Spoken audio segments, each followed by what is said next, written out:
That's too funny. Hold on, son. Hold on.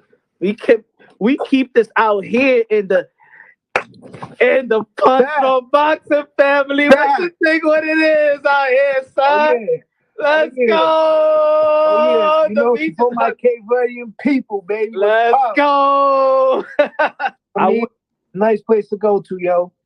And I think that's like a lot of people don't talk about that. Like I started seeing that and I hit you up that time. I'm like, yo, I never know about this place like that.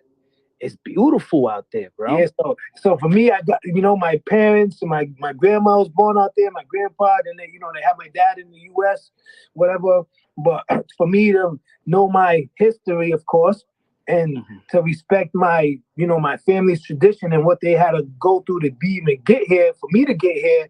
So I got to do what I need to do, but also let them know, like, yo, my country, my people, yo, you guys made it to the top. You feel me? Like, it wasn't easy. So people that don't know, real quick, you know, slavery, you know what I'm saying? There's Portuguese came through, boom, boom, boom, did their thing, used us for, you know, slaves and whatever, and we finally like, so we speak Portuguese as well. You know what I'm saying? That's the language that we speak is Portuguese. So we talk to the Brazilians, the same, whatever. But during that time, we had to learn how to, shorten up words or change things up to escape. You know what I'm saying? To figure out how to get out. So from the country Portugal, we escaped and found these islands where we became and made our own independence and had the European army come and help us out. So there was a flag change. So we used to have a different flag that was more African looking. And then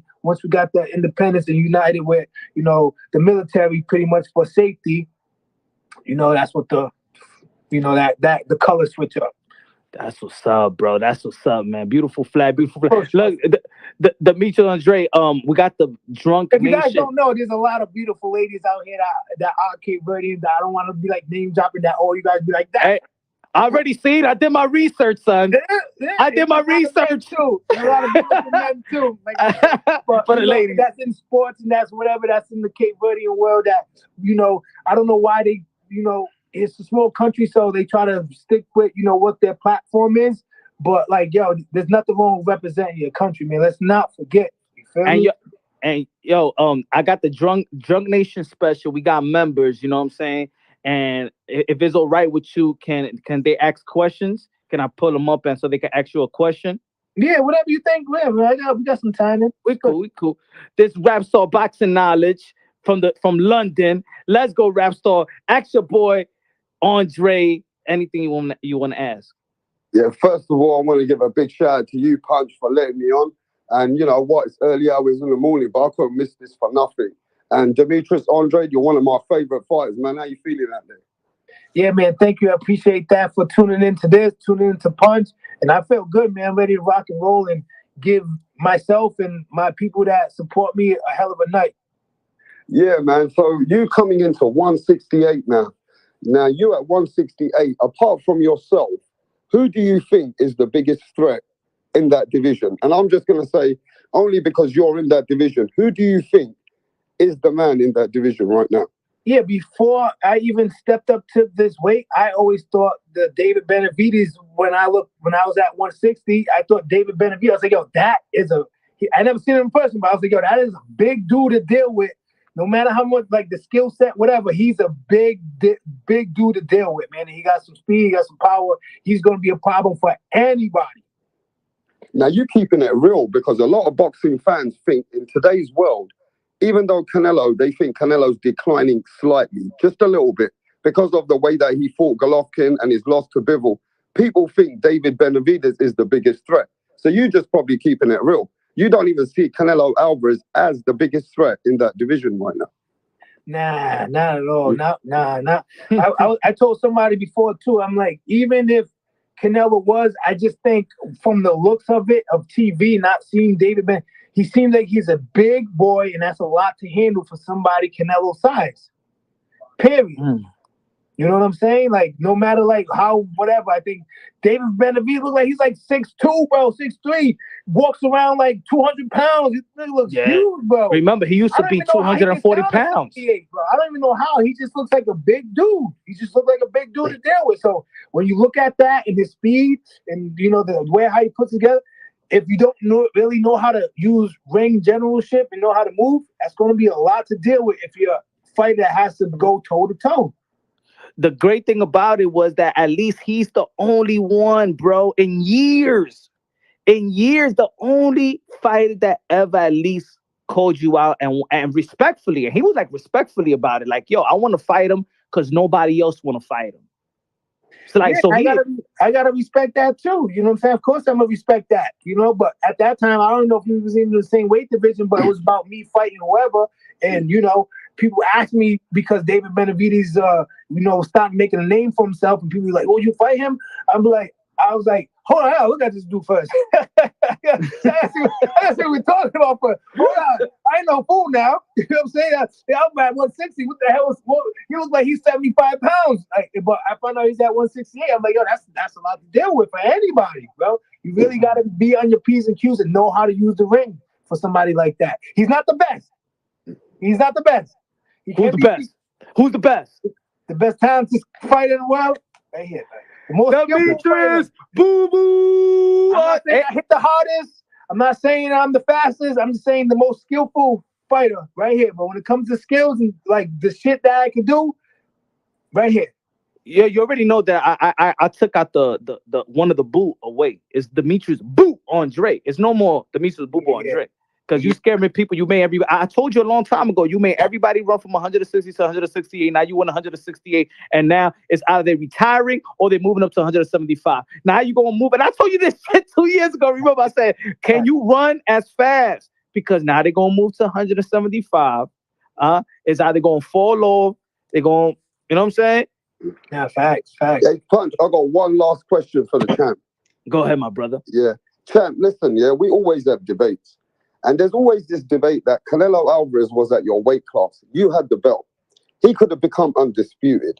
When he had an opportunity to be an undisputed champion, what do you think? People blame Oscar De La Hoya for not making the fight.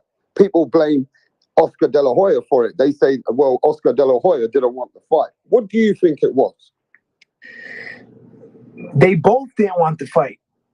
You know what I'm saying? If you can't blame the promoter for something the fighter wants. You know what I'm saying? If the fighter really wants it, you can't blame the promoter for not like messing up some paperwork, because Canelo, like I said early on, he has the luxury to do whatever he wants. So paperwork or not, if Canelo says, you know, he's tweeting all the shit for, you know, cover up. But if Canelo wants, he can be like this. I fight on the zone. I want to fight everybody on the Showtime for the next 3 fights. I'm just saying how that happened. How that worked. Hey, that's what I said before. If people I said if people want to take if people want to hold you accountable, so how you gonna blame Oscar for what? Now they both didn't want it. That's what it boils down to. They both didn't want it. Yo, so is it true though, champ, that he could have earned over $30 million with you in a fight for undisputed? 40. I read that he could have earned between $30 to $40 million to fight you for undisputed, but instead they took less money to fight Kovalev. I mean, you said it, man. This is not. It didn't come out my mouth. I didn't make this up. You know what I'm saying? It came from Eddie Hearn. I believe it came. It might. I don't know if they. You know, they be doing things where like, yo, we gotta put that down. Don't no more information. But you know, nowadays you can grab things, record it, save it. Boom, we got it locked in. But it might not be on their thing. But yeah, we $40 million fight Andre for undisputed. Now fight Kovalev for 35. And it's maybe not Eddie Hearn's fault though, but Eddie Hearn does look like, look, Rapstar keeps it real. Might be from London, and I've seen Eddie a few times, but he does look like a Canelo Alvarez fanboy. Because let's be honest though, Punch, he used to be the first guy saying, well, I don't want to see Canelo Alvarez in the sport. He was a cheater, blah, blah, blah. But when he got the Canelo Alvarez deal, and now him and Canelo are all of a sudden long-lost brothers, I want to know, how come Eddie Hearn when Andre's mum confronted him and said, "You don't even get the fight for my son." He was actually, in a certain way, trying to say, you can't ask those questions. Now, for me, if you're a promoter, you're going to push for a fight with your fighter. Do you think Eddie Hearn blackballed you? Or do you think that Canelo Alvarez's team must have said to Eddie, just don't let Andre around us? We don't want to know. I mean, listen, I think it's probably from the team. Listen, Eddie Hearn's, was like, please, Demetrius, once you come over here, whatever. And he did that. He kept me active. He got me back into like being active, made sure I was paid well and all the other stuff by fighting opponents out. No, he took care of you. Here and like trash Eddie Hearn for the things he's doing with in that sense. But if we sitting here just talking about Eddie Hearn and the Canelo thing, Eddie Hearn definitely favored Canelo over anybody. He got the pajamas. He was like, "Thank you, Canelo. Joshua, push over. I'm going to sleep now. Push over." I'm just saying. I was just saying, man. Oh, say he was wearing the pajamas, the silk pajamas. Thank you. Was matching? Was it matching? It was. It's on his shit. Thank you for the silk pajamas. Like Joshua, slide over. Make room. The matching pajamas. Oh shit. Oh man. But yo, good looking now. Rap Star Boxing Lounge. Thanks. Yeah, for sure, man. Look, thanks, Punch and Andre. You listen, man. Do you, bro? At the end of the day, you've already proven that you are a man that people want to avoid. But just right now you got your opportunities, and I'm rooting for you on Saturday night. Nah, yeah, appreciate that, man. Thank you, God. Respect and bless you. Yo. Exclusive. Demetrius Andrade. As you heard it. Hey, listen, big shout out to my boy Punch Drunk Boxing to let Rap Star there talk and have a couple of questions and mingle it up with Demetrius Andrade. Punch Drunk had an exclusive interview. Go watch the full uncut interview at Punch Drunk Boxing. What a great interview. We had Demetrius Boo Boo Andrade himself. But look, this is the aftermath of the interview. And we're no fanboys over here. We ask the questions what we've seen. And at the end of the day, we've seen what we've seen. And we asked him. There was a couple more questions that we wanted to ask. But obviously, at the end of the day, I had a couple of questions with him. And that was that.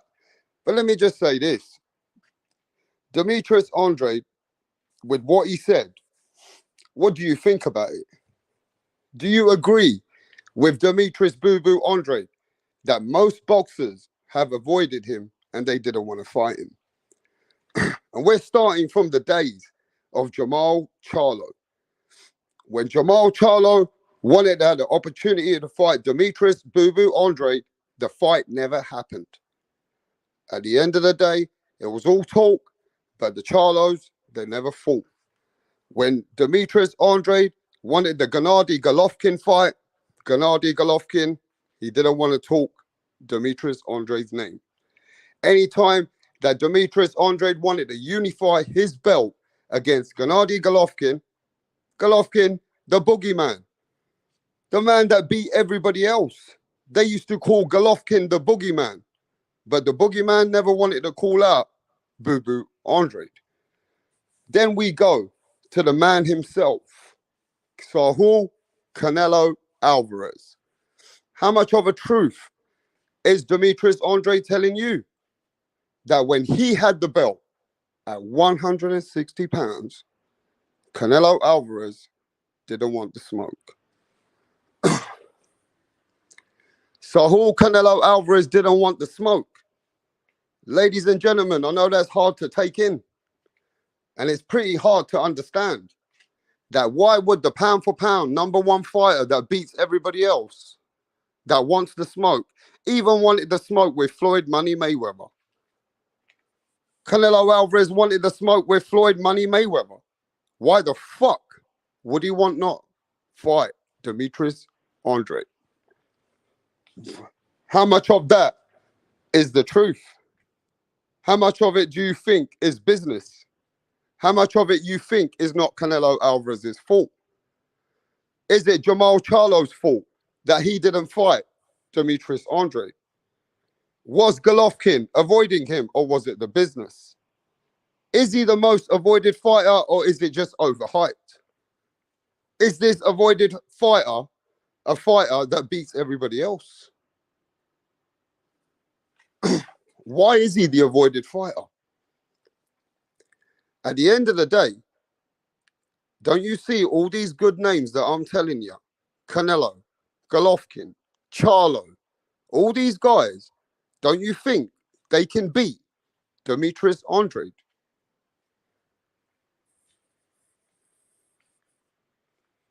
Huh? Don't you think that the names I'm giving you can beat Demetrius Andrade? Because come on, at the end of the day, if he's the most avoided fighter today, then shame on all these champions.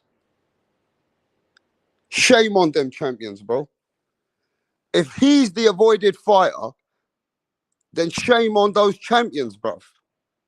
Because those guys, Golovkin and Canelo Alvarez, bro, those guys have took smoke with everybody.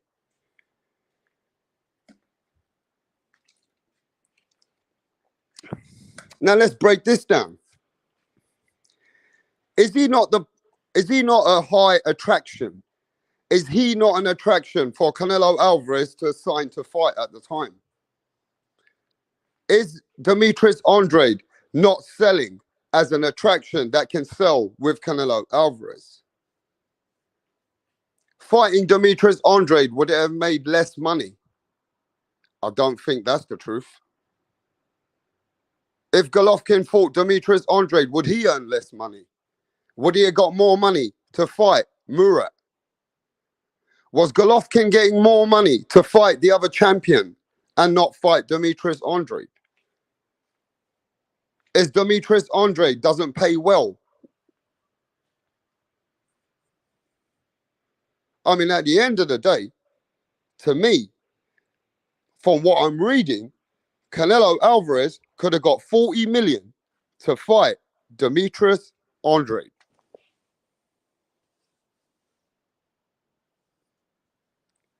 Canelo Alvarez could have got 40 fucking million to fight Demetrius Boo Boo Andrade. 40 million.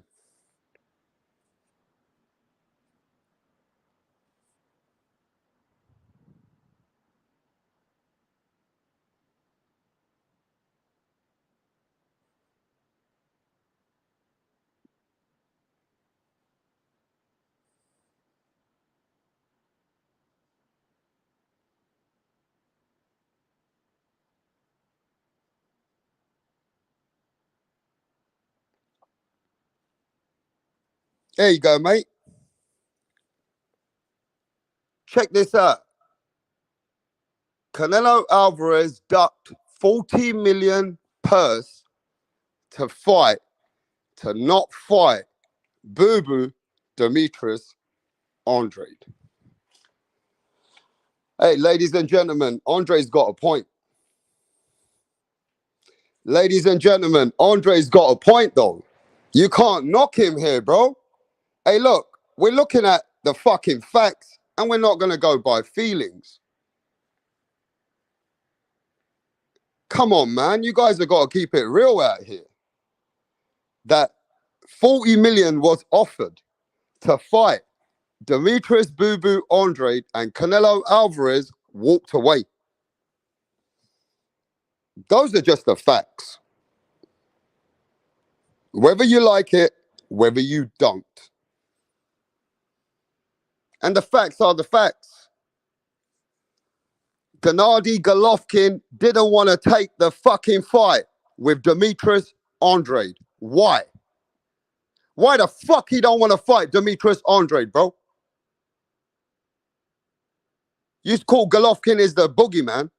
Golovkin wants to fight everybody else.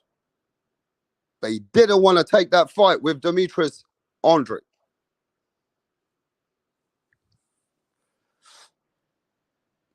So at the end of the day, has Demetrius Andrade got a point that he's been blackballed in boxing? I'm just asking what's out here. But before we go anywhere, yo, smash that like button. Let me see who's in the building. Let me have a look who's in the chat. Yes, Brian. What's going on, bro? Con in the building. General. Yes, man. Hawker Mustang. Victor. Isaac. Key in effect. Andre beats all, and they know it. Carl the Hunter Hansen. Jeff. Verbio. Yes, man. Dizzy Dro. Tip Bayless. Victor Torres in the motherfucking house.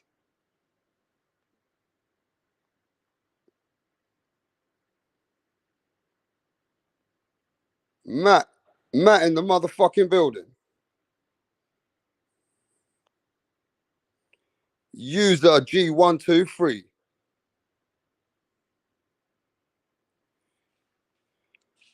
So look, ladies and gentlemen, let's keep it real with Rapstar, bro. At the end of the day, has Demetrius Andrade got anything that he's telling you?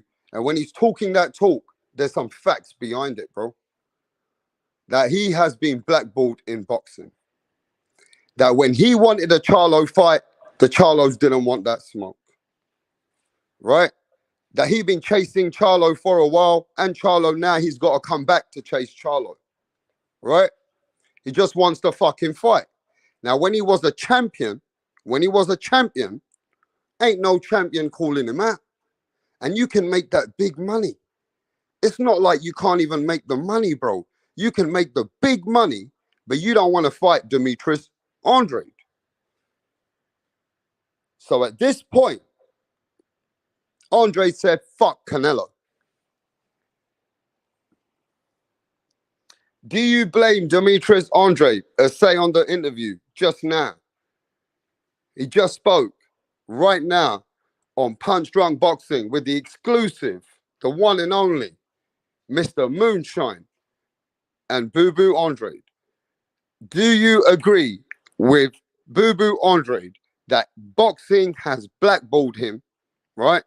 And everybody in boxing, they're swerving him because no matter what, even if he's willing to lose, they don't want to lose to him.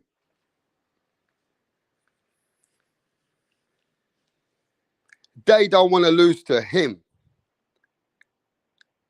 Yeah? So what you saying?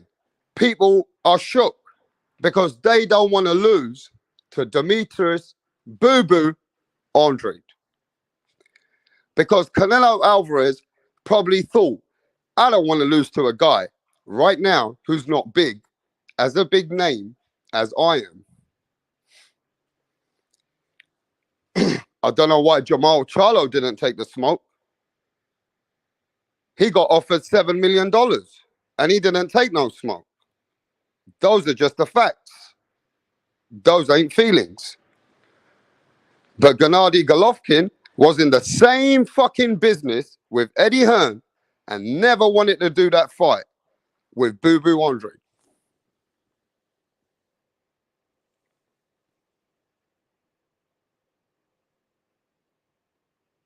It just is what it is. The man got blackballed, whether you like it or you don't. The man got blackballed, and that's why he's chasing another fight now with Jamal Charlo. That's why Boo Boo Andrade is chasing another fucking fight with Jamal Charlo. Ain't no Jamal Charlo calling Boo Boo out. Boo Boo's calling him out.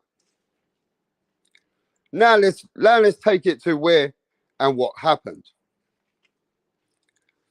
When he was a champion, the only thing is, like he said on the channel, that reason why he didn't fight Janabek or even Zach Parker, it wasn't going to get him nowhere no more. So he said that he gave up that belt because he didn't even think fighting Genovic, going up to Zach Parker, he was looking to get into another opportunity.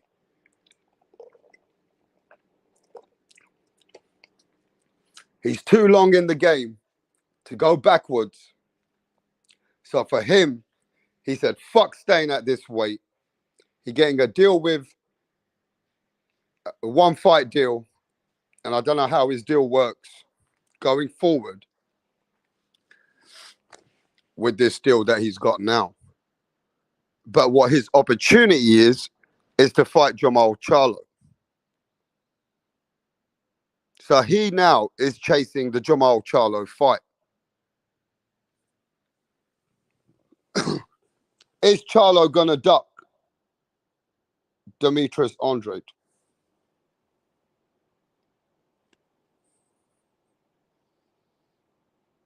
Is Jamal Charlo going to take that smoke, or is he going to stay back at 160? Because what Demetrius Andrade is saying, he's saying that Charlo can't stay at 160 any longer anymore. He's looking to come up. So if he wants that smoke, we can get that smoke at 168. Now, when I asked him who's the biggest threat, when I asked Demetrius Andrade who's the biggest threat at 168, he said to me, David Benavidez is the biggest threat.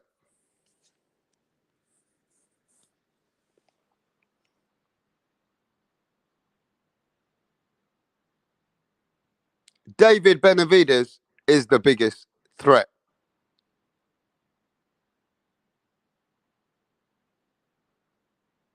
So even Demetrius Andrade recognizes that coming into 168, he said that Mike Tyson, the man who calls him the Mexican monster, is the biggest threat at 168 pounds. And this is coming from Boo Boo, Demetrius Andrade. The Mexican monster is the man that he thinks is the fucking real deal. You can tell by Demetrius Andrade's talk, and when he was talking to me, you can see when he was talking about David Benavidez, he understands David Benavidez is that guy to beat. But he doesn't think Canelo Alvarez is the man at 168 anymore.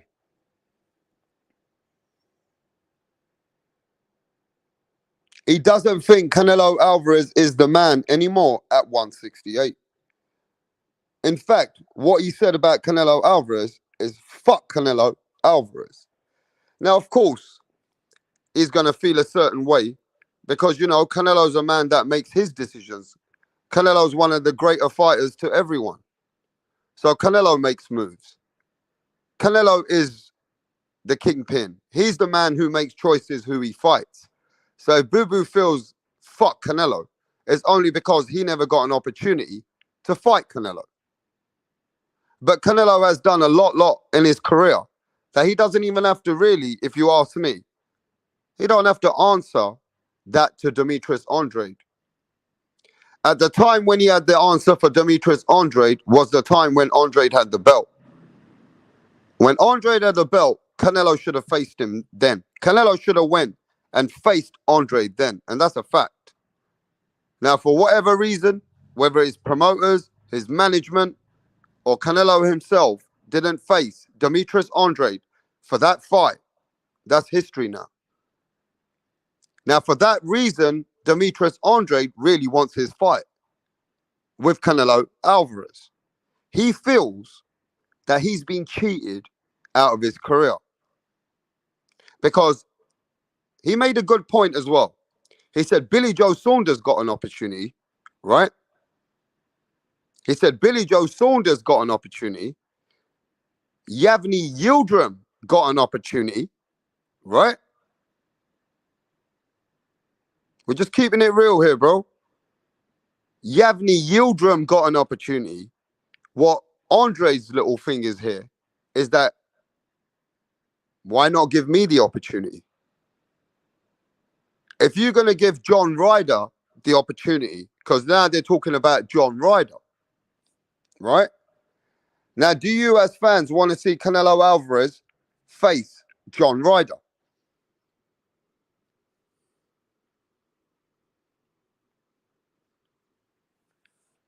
Do you want to see Canelo Alvarez versus John Ryder, bro? Now, I do, if you ask me. Because if Canelo comes to England and fights that fight, as a British fan, yeah, man, I want to watch that fight. I'm just going to keep it real. But if you really ask me, what's the fight I want? I'm going to keep that real too. They ain't John Ryder. Like, I know John Ryder ain't going to be able to give Canelo no fucking questions, bro. It's a tune-up for Canelo Alvarez. As much as I like my boy John Ryder, you know, I'm going to keep it 100 here, bro.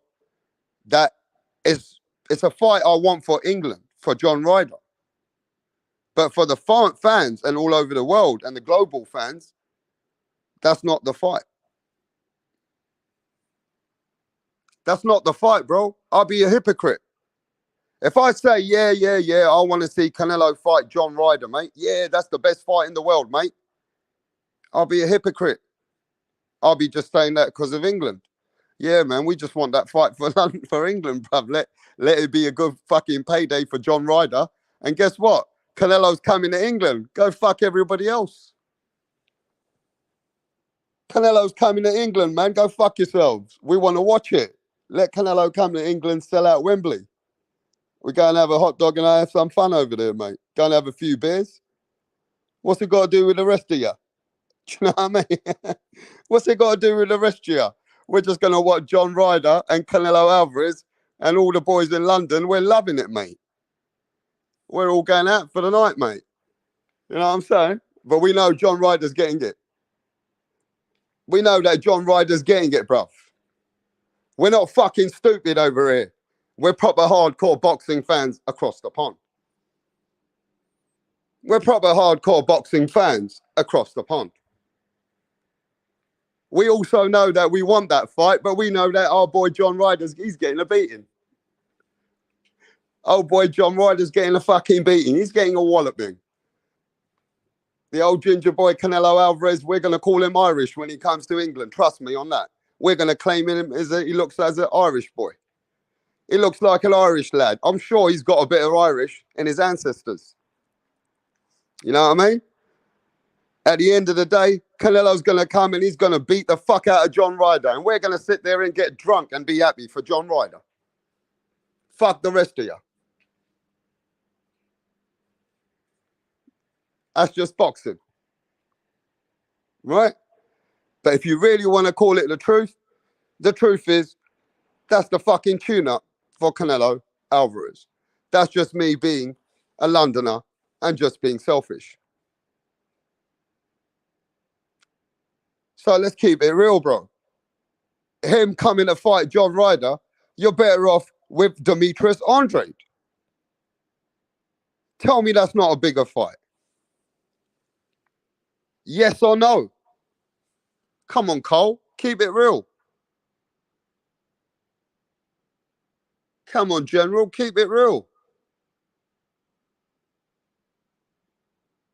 Eh?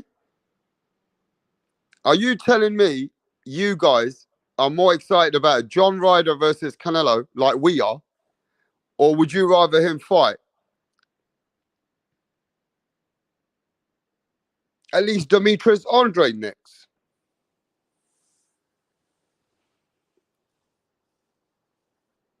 Yo, what's happening? NL in the motherfucking house.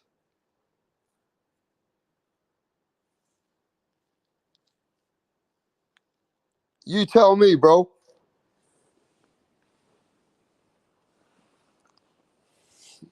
No, but he earned his spot. Carl says no, but he earned his spot. I'd rather Canelo fight a real opponent, says Con. Dizzy Drove says Boo Boo is a higher achievement opponent for Canelo Alvarez. Smash those fucking like buttons. Jab that like. Mirage is that from Spider-Man or X-Men. a bigger name under his belt. I agree, Rapstar. Andrade is absolutely a better tune-up than Ryder. If that's how you want to call it. If you think Andrade is a tune-up for Canelo Alvarez. Well, let's ask that question, bro. We don't duck any questions here. I might speak to Andrade, but I'm not a fanboy. You know what I'm saying? I might have spoke to Andrade. I'm just keeping it real. I'll bring the facts. We don't bring no feelings. It's facts over feelings. So let's ask that question.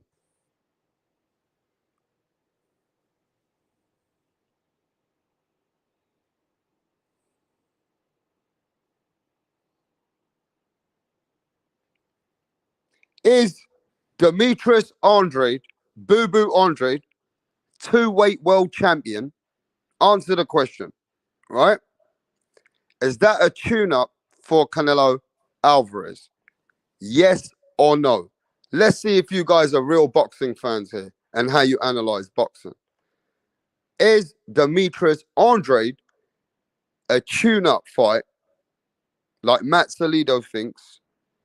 Yes or no? I want to see this now. Let me see who knows their boxing. Tip Bailey says no. That's not a tune-up, bro. Who thinks Andrade is a tune-up for Canelo Alvarez?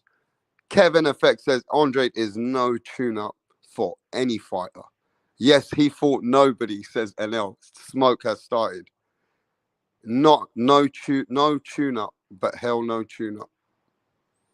Yo, Jed in the house. Nah, no tune-up. Liam Williams is a tune-up for a fight. The haters. John Ryder is the biggest tune-up at the mall. Wow. No tune-up. Danny Medina keeping it 100 here. Yes, Danny Medina. Demetrius Andrade is a threat. Demetrius Andrade is a threat for Canelo Alvarez. And people don't like it.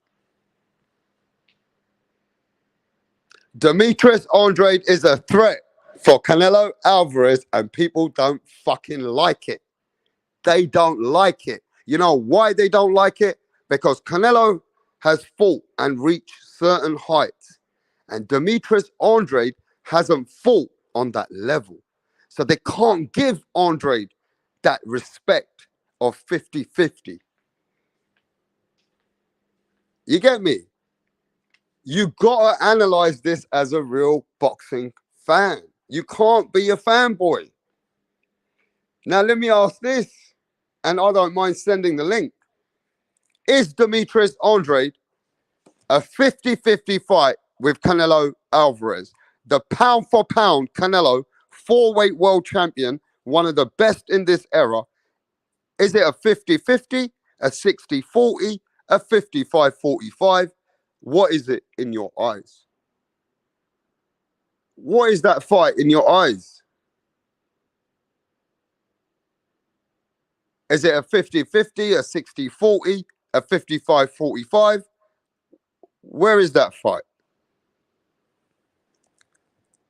A 35-65, says NL.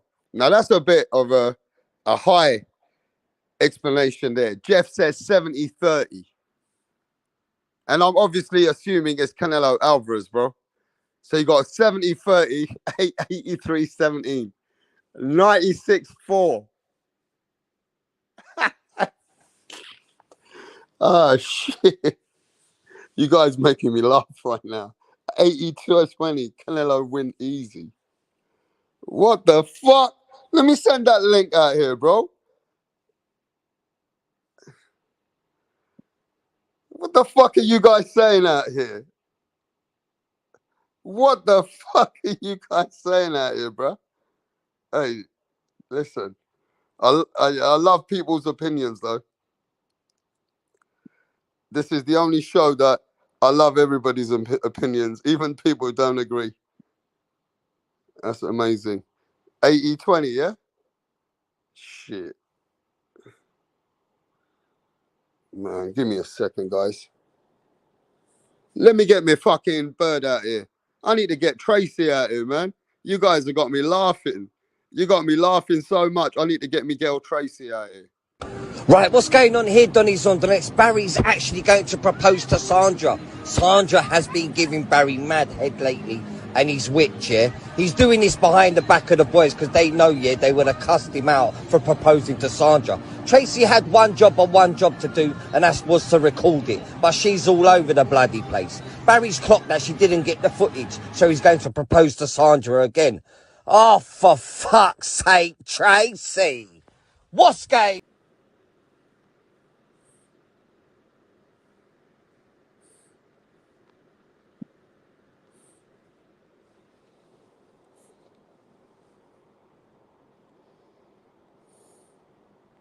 Move. 1, 2. What up? How are you? I'm great. Can we meet you? My name is Tunde Tupac, aka the Rap Killer, Tunde Tupac. the Rap Flexer, kill them all. Your name is Tunde Tupac. Tunde Tupac. You can write the Rap Killer there. But Tunde is your It's name. okay. Yes. Okay. Thank you.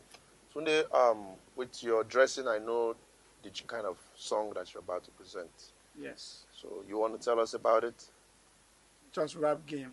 I kill the rap game because the haters want us down, but they're not gonna get us. You don't Calm need to down. tell us about the haters now. Rappers, right? You're a Yes. rapper. Rapper. Good. Let's hear you. Check it. Ha ha. Check it. Ha ha ha. Check it. Check it. Check it. I rule everywhere. I rule. They want to take me down, but they cannot take me down. Yeah. I rule New York. I rule Lagos to Atlanta. We go to Chicago. Check me out. Check my game. My game is tight. All the haters, I shoot them in the brain. Boom, boom, boom. I've been around with my guys, 50 Cent, Tupac, Biggie, Snoop Dogg. We're all in this game together because I kill them all. I kill Tupac and I kill Biggie. I kill them all because they can't contain my rap game. Hey! It's off the hook because I'll kill you all now. No, calm down. You killed? You killed who? It's just a lyric. Don't fear. Lyric. Yeah. Your lyric Hey. will put you in trouble. You have to be very careful. You don't just go about saying things that you don't know. It's a rap game. That's how it is. Oh, okay. How old are you? I've been in this game for more than 20 years. How old are What's you? it? I'm 15 years old. What? Just forget my age. Just focus on how long I've been in the game. And you know Tupac. You know Snoop Dogg. You know By the 50 grace of Cent. God, we met in the States. Oh. Which state? Akwa Ibom. This guy. You're just a joker. You know what? Just go. We'll get back to you. What's happening, Carl? You all right, mate? What's going on, bro? We had to listen to the old Tunde, you know? Bit of Tunde Tupac. I rule everywhere. Hey, how you been, mate? You all right? Good, mate. Good. What about yourself? Yeah, we just had, good, mate. I just had a little chat with your mate, Demetrius Andrade, thanks to Punch. Yeah, I wish you asked him some of my fucking questions I wanted to ask him. Yeah, hey, maybe we get him on here one day. Get him on here, mate, and tell him there's an Australian that wants to speak the truth. I want to know where the fuck he's been for the last 2 years. Oh, shit. So He what do you forgot think what his about, career was. how do you feel about, you know, when he had this interview that, you know, there are certain topics out there, and I'll bring out some of the facts that, you know, if some of the fighters didn't take that fight with him, Gennady Golovkin didn't take the fight with him, Canelo Alvarez decided not to take the fight with him. I mean, at the end of the day, though, I think Carl, there's bigger you know, fish. let's have some rough, He's- you know, rough. It might sound a bit rough, but to be fair with you, Yeah. for the fanboys, he's got some point there. They didn't fight him. They didn't fight him, but at the same point, he didn't fight them. Who's that? Yo, Brian Harkin. Hey, Brian, how's it going? You know, it should be good to introduce yourself before you jump in. You Oh, don't I'm sorry, Rapstar. How you doing? How you doing, guys? Happy New Year, you Hey, fat Brian. cunt. You're all right, mate. Happy New Year. Happy New Year, guys. How you doing? Yeah, we're good, mate. Listen, Yeah. you got to remember, there was an opportunity for Canelo Yeah. to get the 40 million, right? Yeah. And something just doesn't adds up sense here. Well, okay. Canelo, Okay. even Can Eddie I- Hearn said it. Eddie Hearn said it. The 40 million was there. It's just that Canelo took a different route. Yeah, It I sounds think suspicious. I think he went for legacy because let me see. Mm, Thing fought at 160, right? mm, Pretty much his whole career. You know, he's mm. a 160-pound fighter. Canelo fight at 167. So I think he went to fight. Remember, he got 70 million to fight Bivol and Triple G, right? So he got 70 million for those two fights. So you know, and he could have went right, maybe instead of getting the 40 for the Triple G, you know, right? He could have went and then he could have went and fought Andrade, right? I think maybe the fight would have been easier to make if Andrade was a 167 pounder. But do you agree, right? You said legacy. Isn't Yeah, it fucking legacy to be an undisputed fighter at 160? Isn't uh, that more legacy than what you're talking about? yeah, but it is right. But he went up the way, and I think he fought. If he went higher and he beat Bivol, right? You know, he would get a lot more notoriety than Yeah, fighting but what Andre, legacy who was are a you weight down. getting, bro? No, but that's cap. Because what legacy are No, you getting? here, Let here, me tell here, you why. here, Let me tell you here. why. Get, Let me tell no, you no, why. no, When no. he Get, had an get your, opportunity to be an undisputed fighter, he decided to go to another weight and fight Sergio Kovalev, which came out of the Anthony Yard fight, right? He had the opportunity to take this belt from Demetrius Andrade. yeah, That's a legacy fight, and he had 40 million on the fucking table. yeah. Okay, so that's the timing. That's the timing of it then. Yeah, that's the timing of it, Brian. Well, We just spoke okay. to him. We just spoke to him. We just spoke to him. Okay, right. Well, I didn't. Okay, right. Okay, so the timing was prior to him. Okay, becoming undisputed, right? I thought it was after undisputed because I remember him calling him out. Mm. You know, when he became undisputed, and, you know, right? Mm. Okay, now I'm up. Okay, I don't know why he turned down 40 million at that time. Yeah. You know, that does sound sus. But Well, there were some talks. Do you remember he left Oscar De La Hoya after that as well? Remember that? yeah, he So left Oscar De La let me Hoya. just refrain. Let me refrain to you. A lot of the Canelo fans and people. I've done some research. Canelo did talk to Canelo Alvarez did talk to Oscar De La Hoya, and Oscar did ask him to go train with American trainers at once and leave Eddie Reynoso. And what Canelo did, he went back with that information and told Eddie Reynoso that Canelo, Oscar wants me away from you, right? He wants me to train with others so that I can fight more American fighters. So what they did, they didn't like what Oscar was trying to break him up against with Eddie Reynoso. So this was the talks going on, and this fight with Andrade didn't take place. And you know, whether the promoter didn't think it was a good opportunity for Canelo to fight him, or whether Eddie Reynoso didn't think it was a good opportunity to fight Andrade, it was on the table for 40 million. And Andrade said himself, Brian, he doesn't understand why they didn't take the fight. He said, all right, I might be good, but I'm not that much. He even said himself, I'm not that much of a scary guy. Like, he knows it's a 50-50 fight. He said it himself. He said, at best, I know it's a 50-50 fight at my best day. But Canelo didn't take it. Yeah. Okay. From that perspective, from that time zone, I don't understand why he didn't take it. My only thing was maybe he had problem at that point making the weight, but I don't think so because he's not a big super middleweight. He's not a big, he was never the biggest guy. So that was the one thing. Here, I'm getting a phone call from Electrojet, so give me a sec. All right. Yeah. So what do you think about that, Tip? Wait, well, what was the question? Why didn't Canelo fight Demetrius Andrade at the time when he had a chance to be an undisputed? What do you know about it? Heard a couple different things. What do you think? Something about paperwork not being put in on time. Couple different things I can't recall, like right off the top right now. You've heard that paperwork wasn't put in on time, right? Yeah. The paperwork wasn't for the extension to the belt. Yeah. Okay. Well, to be fair with you, at the end of the day, that's what Canelo was wanting to do. He's a much bigger fighter. He has gone and fought many different places and many different fighters. I mean, it overshadows that situation, but the situation still exists, and it's something that people will ask. Do you think Canelo should just fight Demetrius Andrade and shut down the talk about this kind of talk, Tip Bayless? Damn, that's a good question. Because I mean, you know, people say Canelo got haters when they keep it real. People say that Boo Boo, he hasn't fought anybody. Why should he get the opportunity? But there was an opportunity. I was just about to say, there's a lot on the table for Boo Boo right now. Yeah. Yeah, I think Canelo's going a different trajectory too. Go on. You know, I think Benavidez, the winner of Benavidez Plant, should get Canelo. I think Boo Boo needs to fight some champions and work his way back to that spot. I don't know.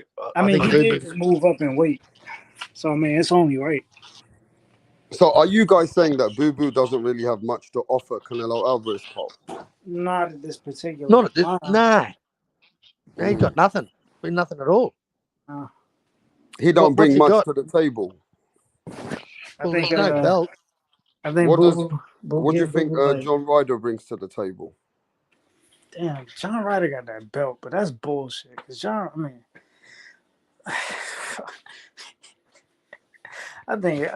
think Boo Boo beats John Ryder easy. The John Ryder fight is more of a tune-up than the Andre fight, but you know what I'm saying. Oh, Boo Boo versus David Morrell. That's a tough one. That's a tough one for Boo Boo. Good call, NL. I think I want to watch Boo Boo versus Kalen Plant. I mean, if I'm Boo Boo and you're talking about Morrell, I'll fight a Lara before I fight a Morrell. Yeah. Just because of I don't think. Yeah. And what's Morrell got? 8 fights, 7 fights? No, right. Look, Ryder deserves his shot. Ryder's put himself out. He's earned his shot. I mean, you gotta give it to him. He's earned his ass whooping. He got the belt. So I mean, Ryder deserves a shot. He earned his ass whooping. He earns his ass whooping. Hey, look, boxing's about putting yourself in position to earn the biggest payday, ain't it, Cole? That's it, bro. You might only have a fucking puncher's chance, but you've still got a chance. But isn't that what boxing's about? Fucking oath. And I love seeing an underdog win. I love nothing better than an underdog winning. Is that right, though, innit, Tip? At the end of the day, a fighter gets himself in position. It doesn't matter what the fans think. It's John Ryder's time. Yeah. Even if they don't want Canelo to fight, they want him to fight Benavidez. They want him to fight maybe even Demetrius Andrade. They want him to fight Charlo. At the end of the day, John Ryder's put himself in position. He beat Danny Jacobs. And then he beat Zach Parker. So now this guy has got a payday coming to him, a once in a life payday. Yeah, good on him. Good on him, I say. But do you think boxing fans give a fuck about payday? No, but the guy's earned his fucking stripes, mate. At the end of the day, you can argue all you fucking want that your favourite fighter's not fighting Canelo, but the fact of the matter is that he's earned his shot at the title. So fucking give him his shot. And old mate in the chat here that's talking about David Morrell, Kevin Effect. I mean, Morrell has been a Mando, but they're moving Morrell in a different way. They're not going to feed Morrell to Canelo. They're moving him a different way. So, although he will. Go on, Cole.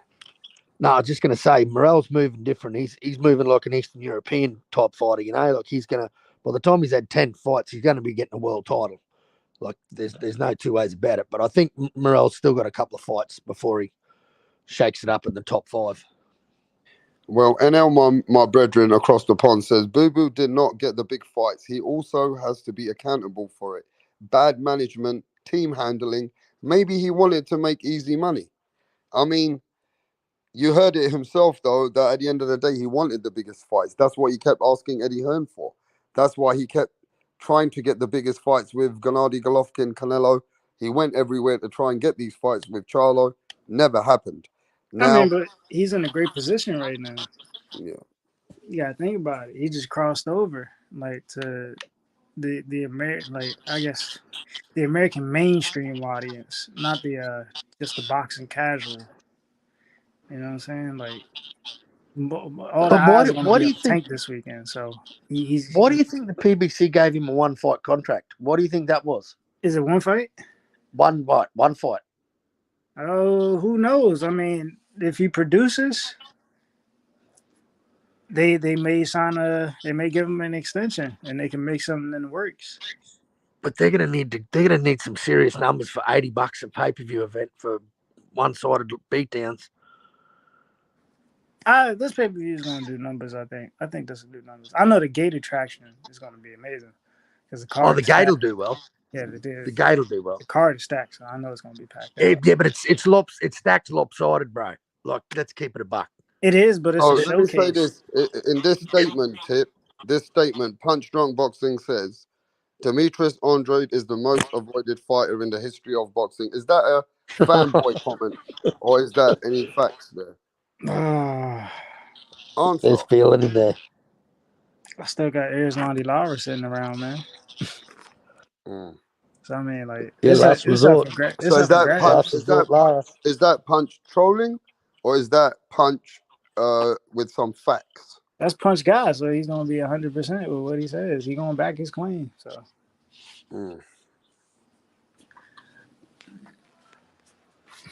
What do you think about that, user? Yo, what's going on, panel? What's up, Rastar? Yes, user. You good, brother? I'm good, but I'm just hearing a lot of bullshit right now. I keep it. Go on, talk to us. Hold on, bro. Talk to me. I just came to the live, man. It's a lot of bullshit while we're defending Andre, bro. Like, no one's defending nobody. No. Rastar, please. Nobody's defending, but yeah, we want to hear your side of the story. I mean, your side of the chat. Yeah. I'm coming here respectfully. I'm just saying, it's just like, bro, this dude Doug Janabek, right?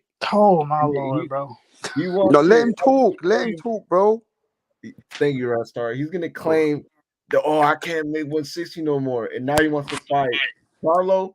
Like, bro, you could have had a unification against Charlo at 160, bro, for a bigger fight. Now you want to move up, and somehow say you can't move up no more. Like, bro, no, bro. You get no passes for Andre, bro. He gets no passes, and he's not the most avoided fighter, bro. Like, that's it. So you're saying that Punch is capping? Yes. 100%. Exclamation mark. He's got some lube on his what do you think about this? What do you think about this? What do you think about when you can see that Canelo and even the team and even Eddie Hearn said at the time that there was a $40 million payout for Canelo Alvarez, to fight Boo Boo Andrade to become undisputed champion of the world. User. He went and took less money, blood. But if I'm not mistaken, there was also come on, my brethren. There was also like a reason why that fight didn't happen. It's something to do with a purse bid. He had to fight like no. There was like he had to fight that one Ukrainian dude, the one that fought Triple G. I forgot his name. He had to fight there was him. no reason not to fight Andrade. He could have took that belt.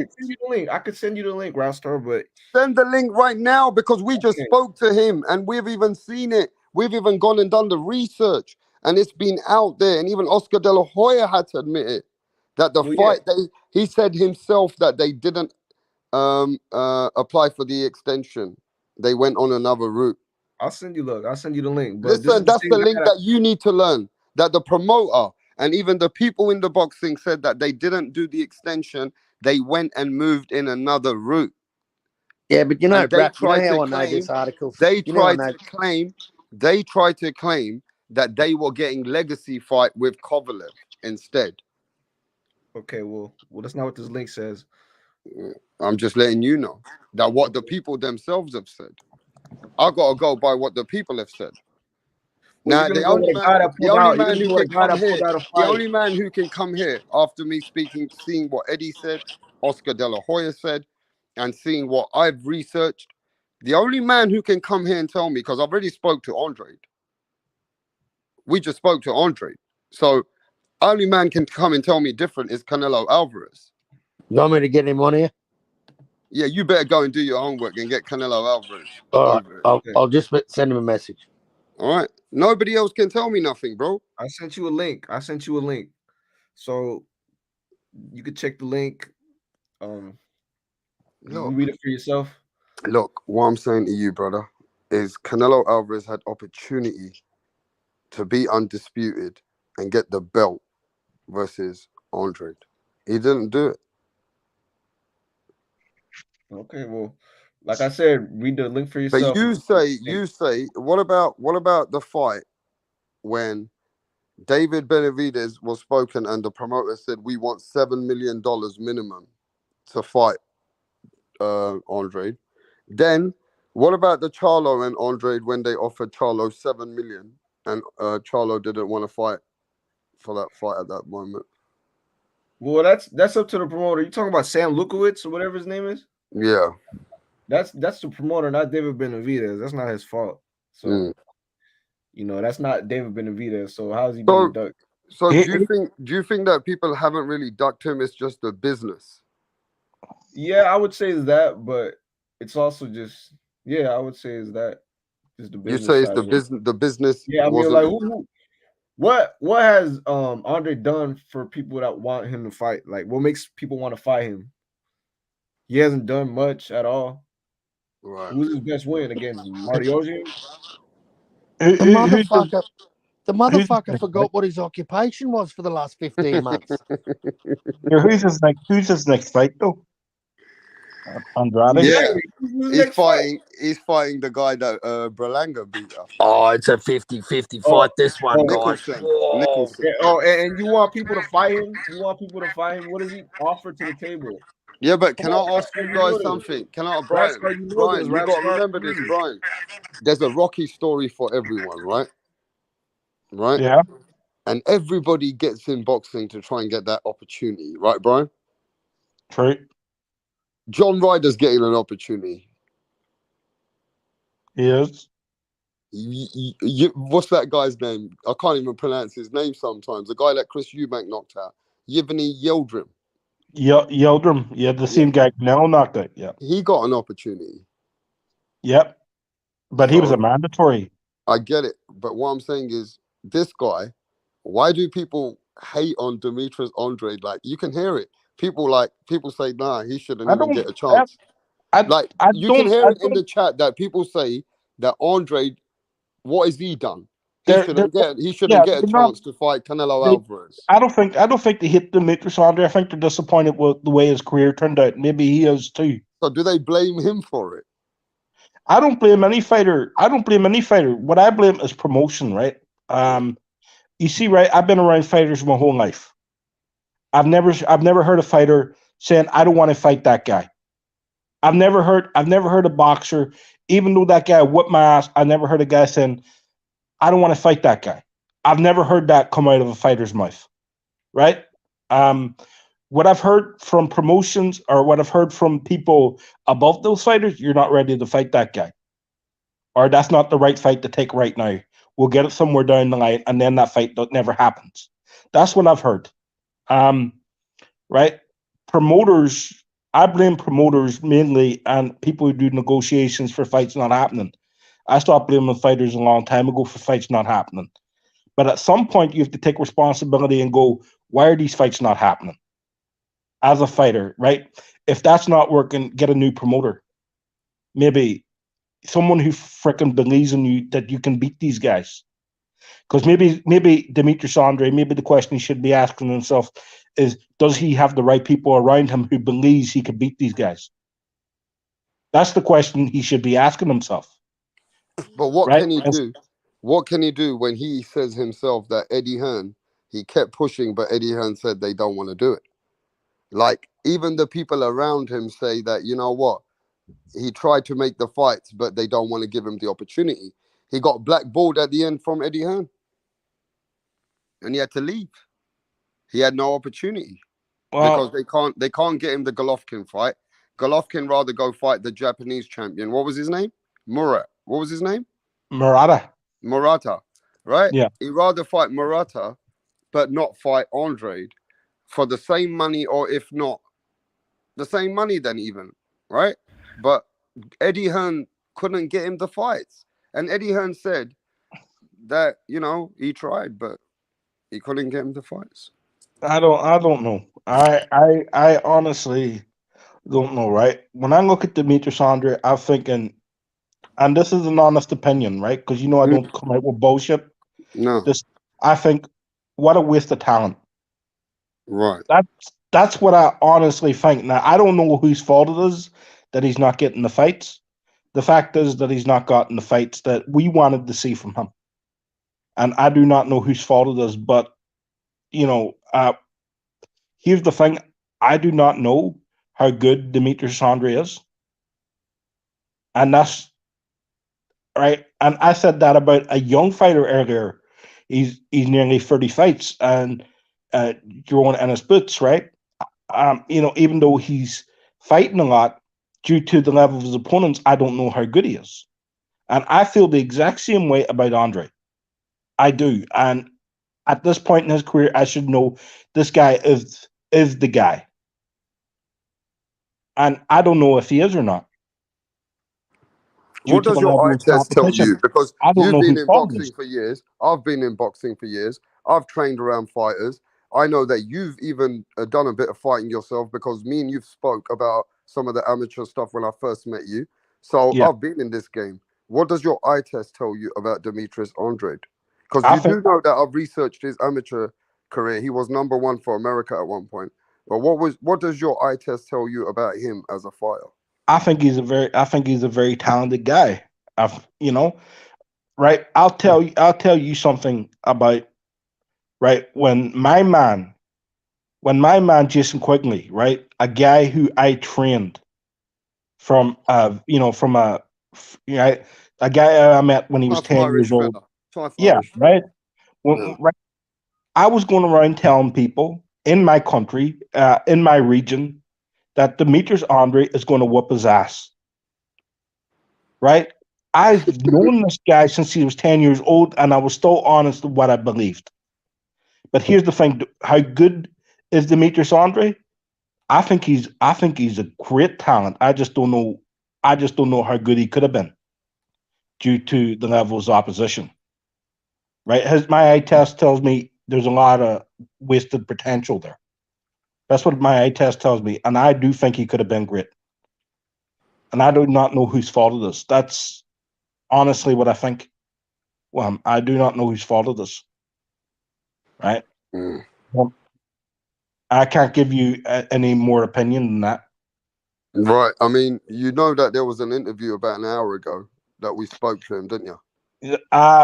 I heard that there. I was on Jedi's channel at the time, yeah. so I must have... No, so yeah, so the interview happened on Punch Drunk. I spoke to him on Punch Drunk's channel, thanks to Punch with the exclusive interview. He revealed certain things that had happened. I did my little bit of research. Now, there is some saying that him and Lara fight didn't happen due to him and Lara not making that fight. He did have an opportunity with Lara, but that fight, early days with Lara, broke out, and then he moved into another direction. But, you know, these fights with Charlo, Golovkin, Canelo, I mean, at the end of the day, if you want to say somebody's had a curse in their career to not have legacy fights, you got to say it's Demetrius Andrade right now. I would say so.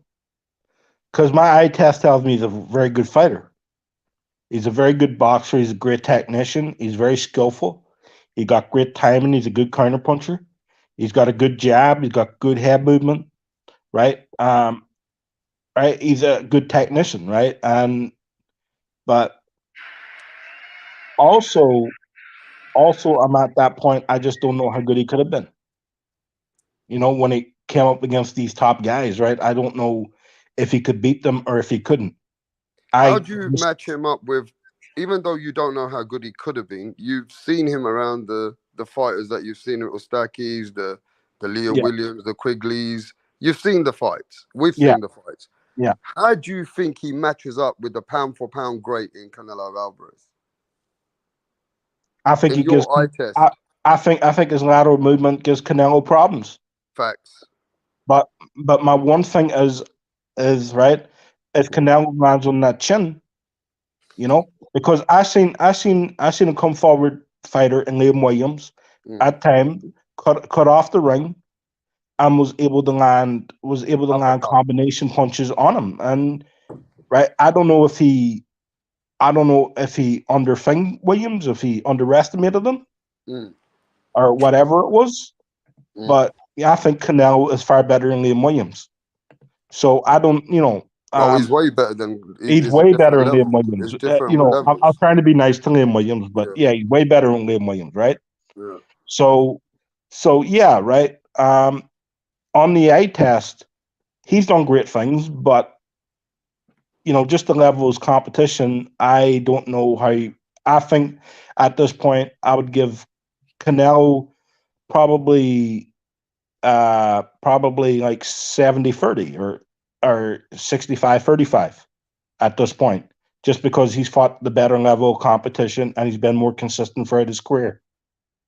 That's I mean that's fair, and that's fair. I mean, because you can see that Andrade hasn't done it on paper. But what I will say, can we analyze this fight looking at Andrade and seeing how he has fought? That he'll be a rangy fighter, and maybe in the beginning of the fight, you probably can make it pretty tricky for Canelo Alvarez. There could be points where he could be winning rounds, but also I got to keep it real here that it might take a lot out of him to win those rounds. Does that make sense to you, Brian? It does, right? Canelo does lose rounds, right? But he makes you work for them. Yeah, he'll make you work for them, and maybe the rounds that Demetrius Andrade wins against Canelo will make you work for them, just like how he did it to Caleb Plant. He made Caleb Plant work. Yeah. So I thought Caleb Plant won rounds against them. Right. Yeah, he did make him work. Canelo's got, I wouldn't say the best foot movement, but he got good head movement. He got good timing on the head movement. He's hard to hit clean. He's got a high guard, right? And that throbbing come forward style, right? He's good at that, right? He's gotten way better at that. I think under Reynoso, I think he's improved that there, especially the last 2 or 3 years, right? That's something he's really improved on. Let me put it like this: since he fought Floyd, that's something he got better at doing. Was to come forward. He learned from that fight. Right.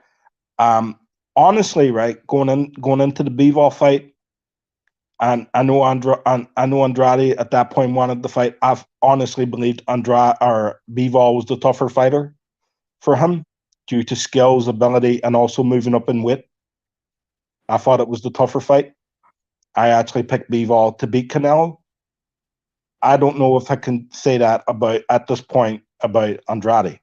Give me 2-3 opponents in Canelo's resume that beats Andrade for you.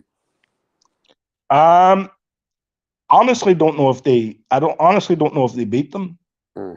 Right? I wouldn't say Kovalev at the end of his career, but I think Kovalev in his prime beats him. Yeah. Yep. Okay. Well, if we're doing the weight thing, if we're not doing the weight thing, right. Kovalev beats him in his prime. I wouldn't say Billy Joe Saunders beats him.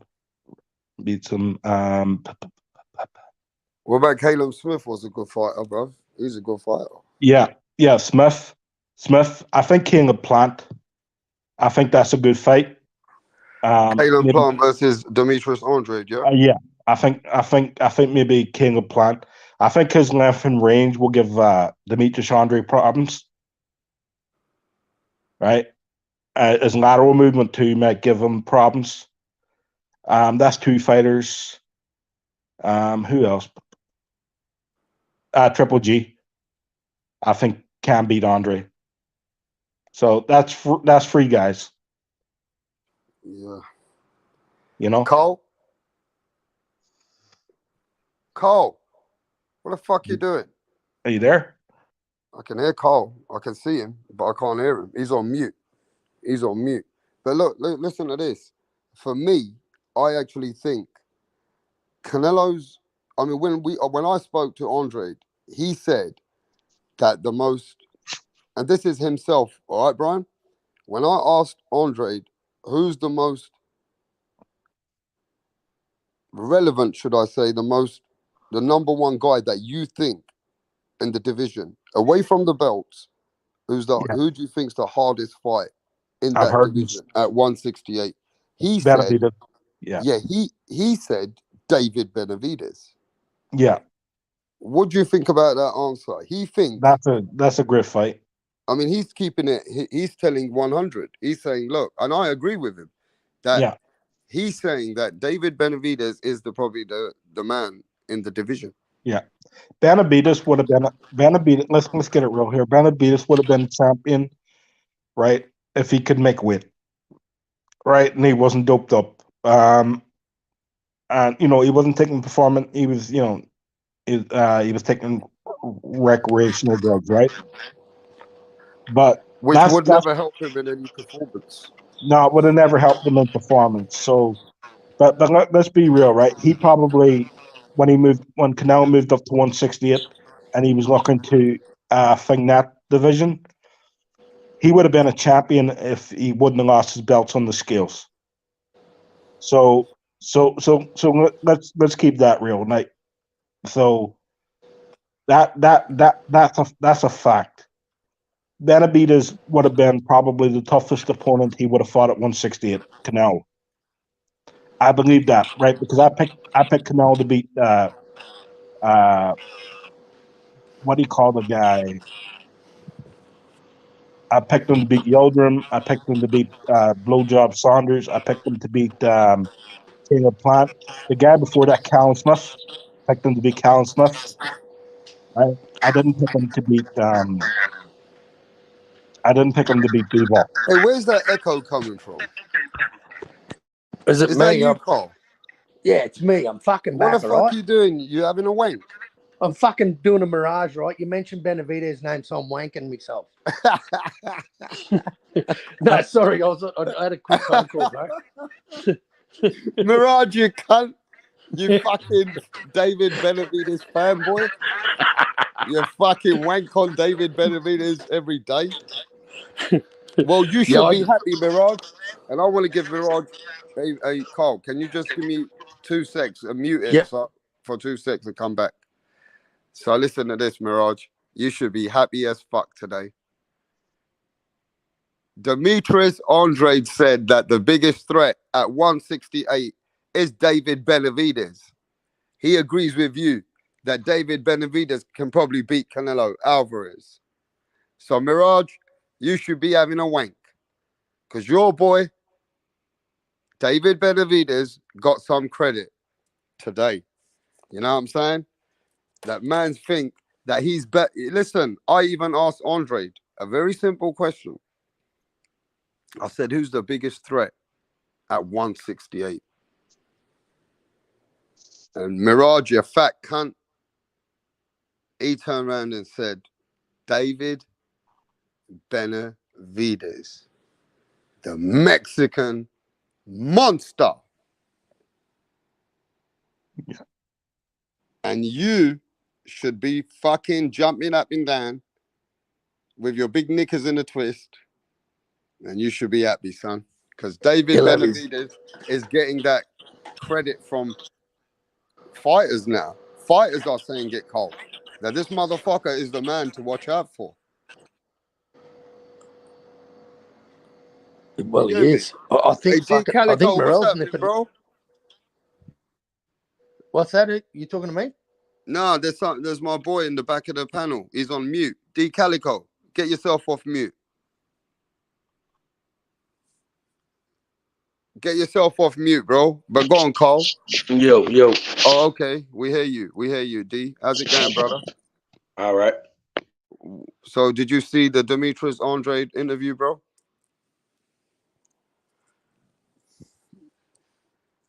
D Calico, I'm losing you, brother. I can't hear you. Is there anybody out there? My bad, brother. My bad. What'd you say? Did you see your boy Demetrius Andrade's interview? Nah, but I heard what he's talking about, though. Yeah, he came on punch drunk. I asked him a few questions. No, oh no, I didn't know he did that. Yeah, just about an hour ago. We were speaking to him. Damn, that's what's up. So yeah, man. Yeah. Gotta So go we're back and watch talking that. about right now. We spoke to Andrade, and Andrade believes Canelo's not the man at 168 anymore. He believes that David Benavidez is the man to beat.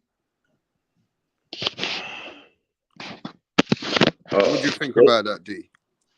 David Benavidez ain't nothing, but you know, he all we got right now. So I could entertain the thought, but he's nothing.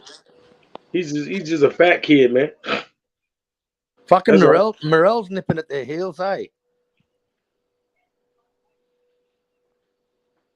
Like Morel. Yeah. People like him just show a weakness in boxing altogether. Like boxing just sucks. Boxing is becoming a UFC. You know what I'm saying? He was just having a good weekend with his mates and had a bit of nose can, had a few nose beers. That's all it was. Slight hiccup on the road. Hey, Caleb Plant is finna be the best fight that he's ever been involved in. Like he hasn't fought nobody. Yep. Yeah, it's a good fight. It's a great fight. And people crowning this guy, man. He's probably gonna get his ass whooped, man. Stepping up to this level of competition. Caleb Plant has fought better than Benavidez. Mirage is fucking crying right now. Mirage must be fucking punching the wall.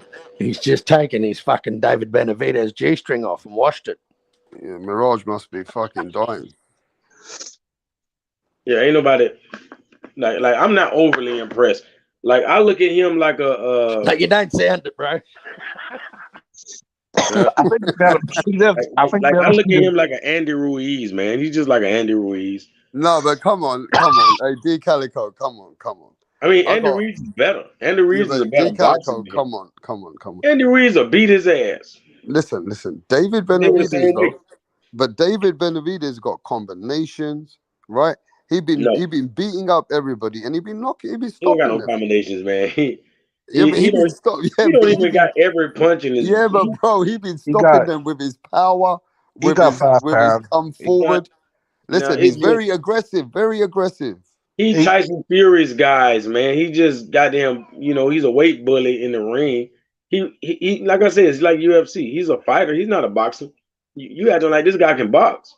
He come forward. He's aggressive, right? My one thing with David Benavidez from a tactical standpoint is his footwork or lack of.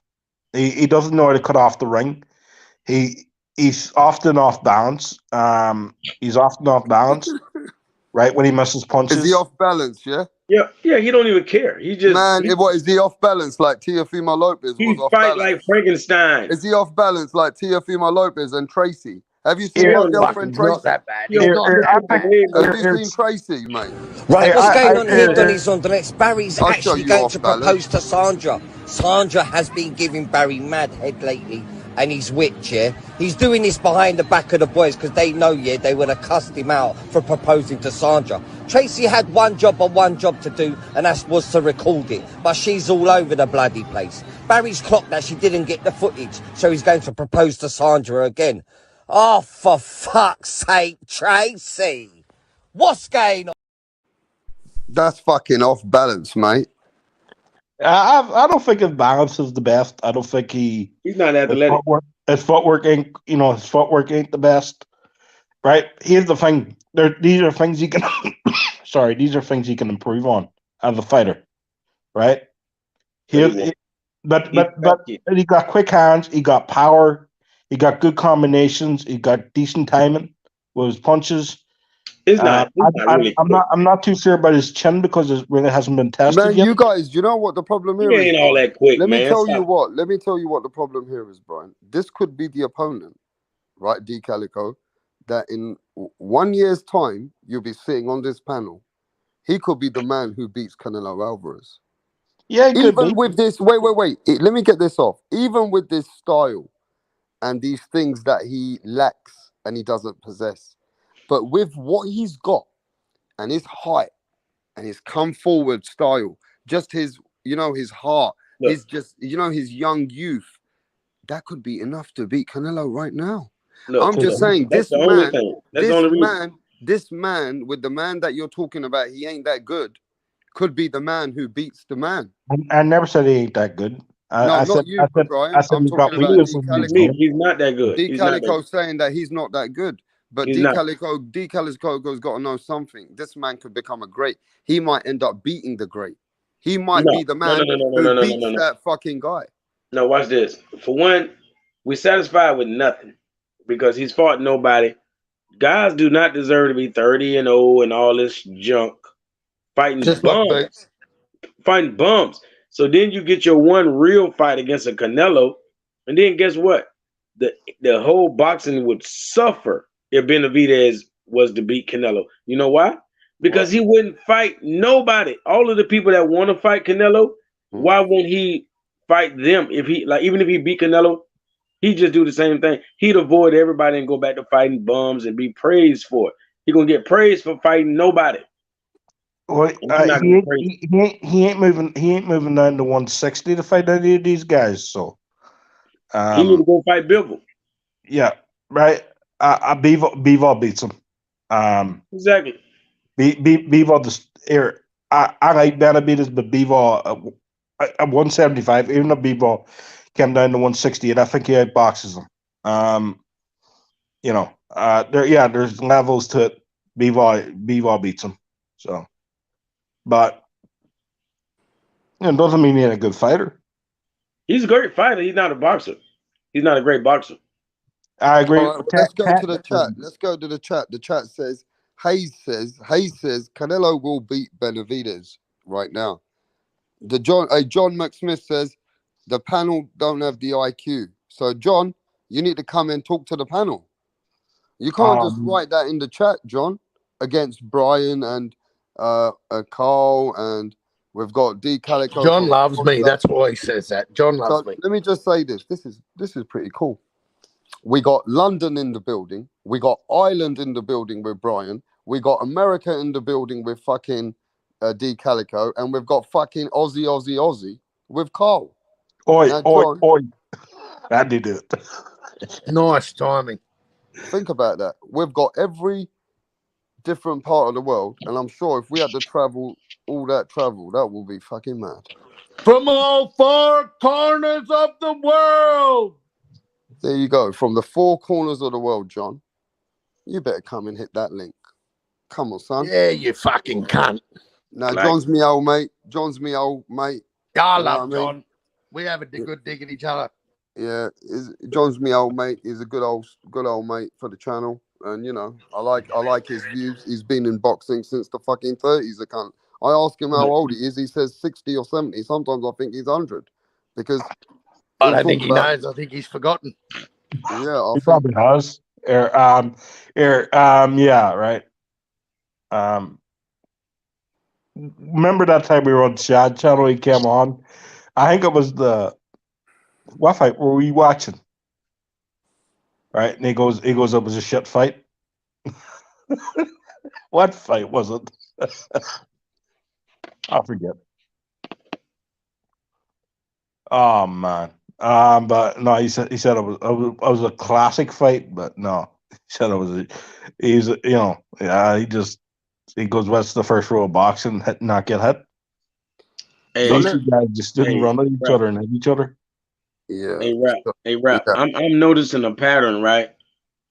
Like guys are not fighting anybody for like their first 30 fights, and then when they think they're good enough, they want to step it up and finally fight a real boxer. You know what I'm saying? Zerto Romero. Huh? Zerto Romero. Oh, that's nobody. Who is that? Zerto Ramirez. I mean. Yeah. Yeah. Right. He fought 40 plus fights. Then he steps up and fights Bivol. You get destroyed. Yeah. That's my thing. That's my thing, right? With a lot of these young fighters, right? Like you want to step up, right? Gerald Anderson, I think he's moving right. Like there are young fighters that are right. There's a lot of young fighters. All right, Mirage has come for war. Somebody was saying, Mirage, that David Benavidez ain't shit He's my friend from Florida. His name's D Calico. Well, D Calico, he doesn't even count. I'm not going to address that nonsense. He doesn't know anything about boxing. Yeah. But this Scottish dude, he was saying some dumb shit as well. Scottish, he started what, off. Irish? You mean he Irish? started off Irish, Scottish, same shit. Mate, yeah, that's my old mate Brian Hawkin, mate. Well, he started off good, but then he fucked up when he said Bivell's going to beat up Benavidez. He is going to beat up Benavidez. What the fuck are you on about, right? So, are you aware that they've sparred together a lot? I know this. I've heard this. Here, I know this, right? Sparring stories mean fuck all. Hang on. Real You fighting. mean they mean nothing at all? They mean fuck all. So they get in the ring and actually fight, all. And it means nothing at all. You think? Do you know how many fucking guys I sparred that was going to fight later that I took it easy on because I knew I was going to fight them. Do you think these fighters? Obviously you're a nobody, right? But I'm talking about top fighters.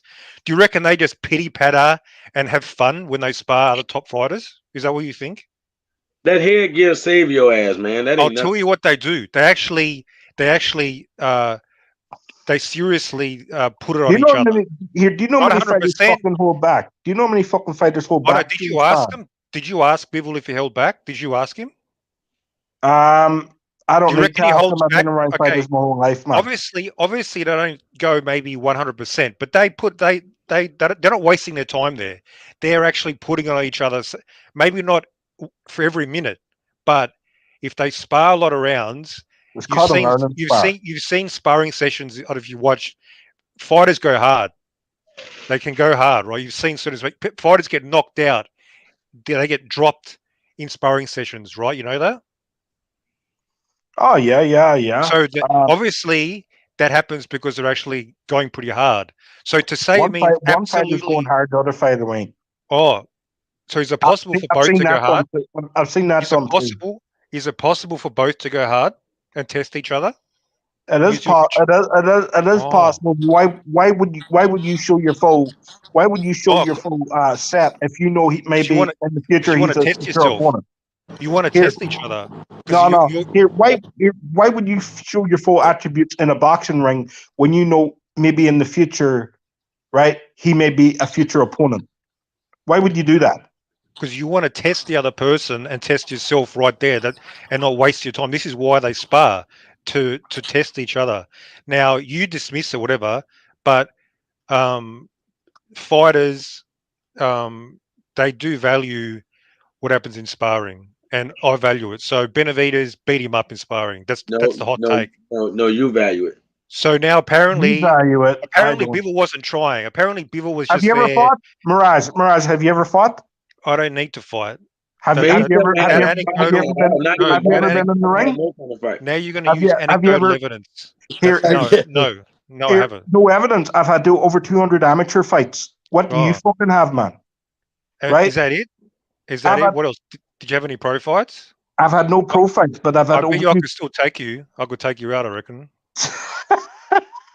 you don't sound like much to me at all, to be honest. But anyway, what you have done, that's irrelevant. We're talking about pro fighters. Yeah, man. Now, I've had 200 pro amateur fights. Mike Tyson didn't sound like a lot to handle.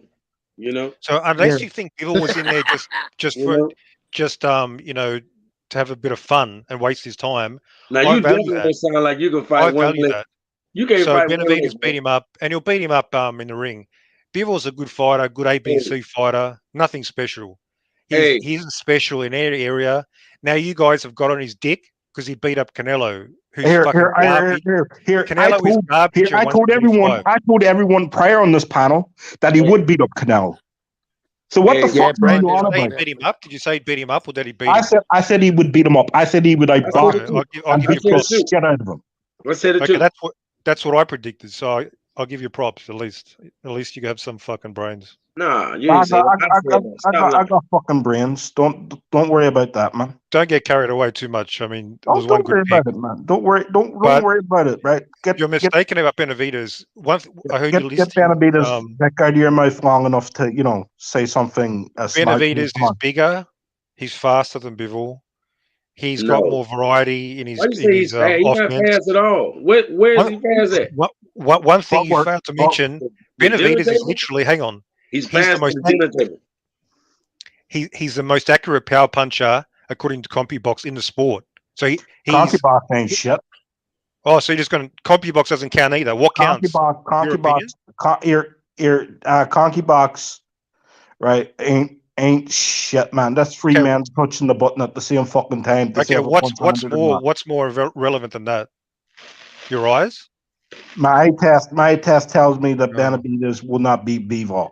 That's more irrelevant. Okay. He's been dropped, man. He's Get been some dropped. glasses. Bivol Get some will glasses. clean his ass up. Dude, what's so Bivol- special about Bivol? What's so special about him? Tell me. What's so special? Go He's tell us. tough. He's tough. Calico, you don't know nothing about boxing. Don't talk. Oh yeah. Oh yeah. Okay, he's a double champion, 175 pounds. No, I'm talking about as a fighter. Don't start talking about shit on paper. In the ring, Man, nothing makes the analysis. Benavidez special. What does Nothing. he do that's so special in the ring? Benavidez does nothing special. That's why you're lying for him. He got grit. Okay, he's got great timing. He moves off center line. Okay. He keeps his head off center line. He's got a good jab. He throws good combinations. He's very well disciplined. He doesn't make too many fucking mistakes. He's a good defensive fighter. Yeah, that's all just good basic boxing. Yeah, I agree. Yeah, he's good. He's good at lateral movement. Yeah, I would agree. And he got he's just a enough good power. boxer. He's a good boxer in every area. I reckon he's like a 7 out of 10 in all these areas at best. Would you agree? Like, no, not at best. I would say 8 out of 10. Yeah, at the worst. Benavidez is a 9.5. That's the problem. You don't realize. 9.5 in one category is it? 9.5 in one category.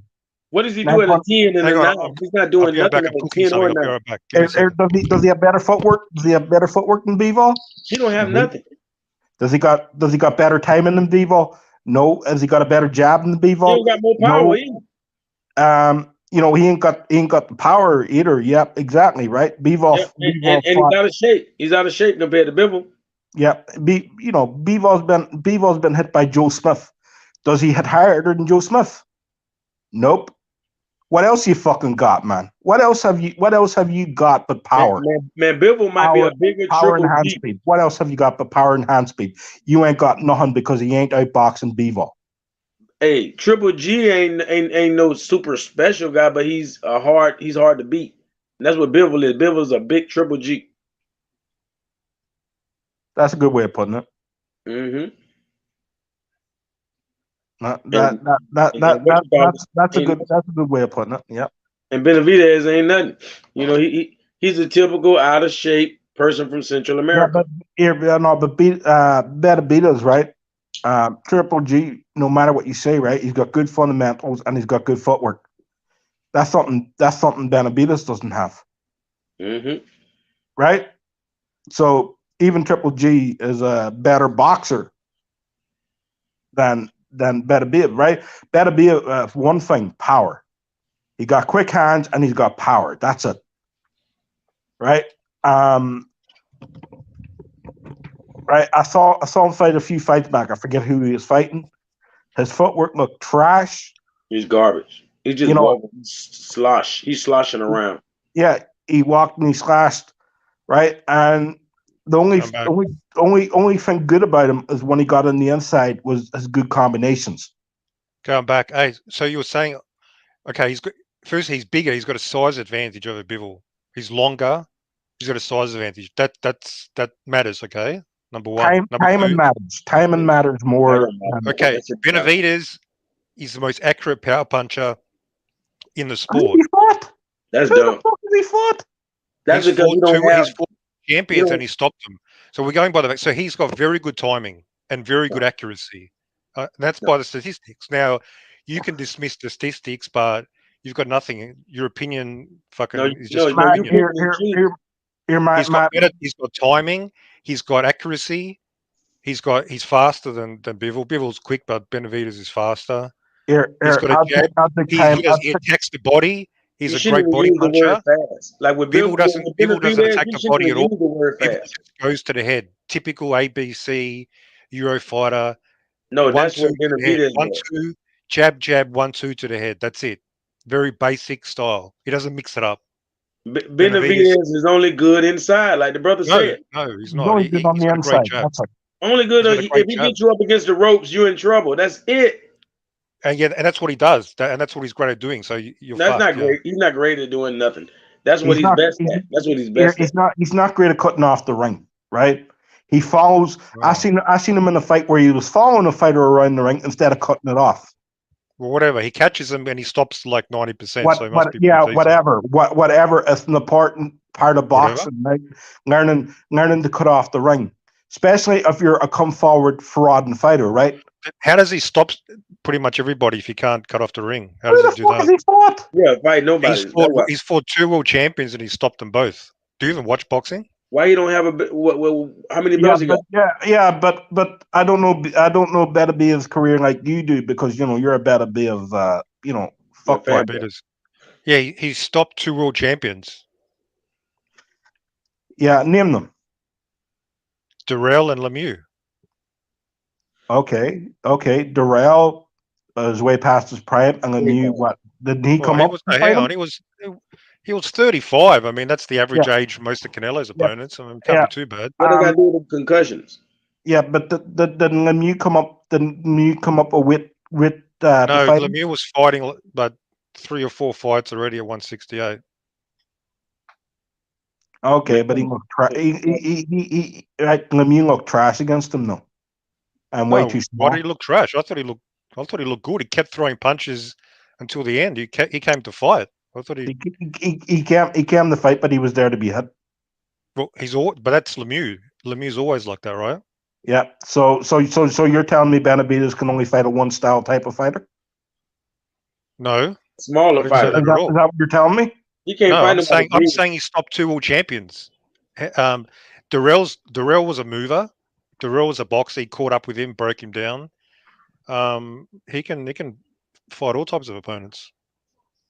Durrell looked damn good. You said he's fought nobody. Durrell was exposing his ass too. He stopped 2 world champions. Who the hell is Bivol for? He beat Canelo, okay? Joe Smith's a fucking nobody. That guy's a joke. If Durrell had real power, he would have knocked him the fuck out. Worker. If Caleb Plants hits him like Durrell, it won't last long. He got a vacant belt. I'm pretty sure Joe Smith won a vacant belt. So he's not even a real champ already. Forget about that. Joe Smith is somebody. Joe Smith went the distance, 12 rounds. I mean, come on. So Bivol's a good fighter, but he's nothing. He has no X factor attributes, and that's why Benavidez will beat him. Because neither one of them have an X factor. So Benavidez got lots of X factor. No, he don't have no damn A. What are you gonna do? Bite somebody with his mouthpiece? Like he looked like he's ready to do that. He's just a fighter. He's got cardio. He's a cardio machine. He don't have no cardio. He don't have no cardio. He throws 1,000 punches a fight with power, with hand speed. I mean, how are you going to beat those combinations? I mean, it's hard. Bro, you trying to act like Benavidez looks like he can fight 16 rounds? This guy thinks Benavidez is the best boxer to ever live. That motherfucker is the best boxer around at the moment. He's the best boxer at the moment. He's a troll. This guy's a troll because he can't talk nothing about Benavidez. Okay, hang on. Who do you think's the best fighter in the world at the moment? Who do I think the best boxer is at the moment, or best fighter? Benavidez ain't on nobody top 10 list. Nobody, but yours. You're not gonna say Crawford, are you? You're not gonna make me laugh. I'm gonna say Usyk. I put Crawford on top of him.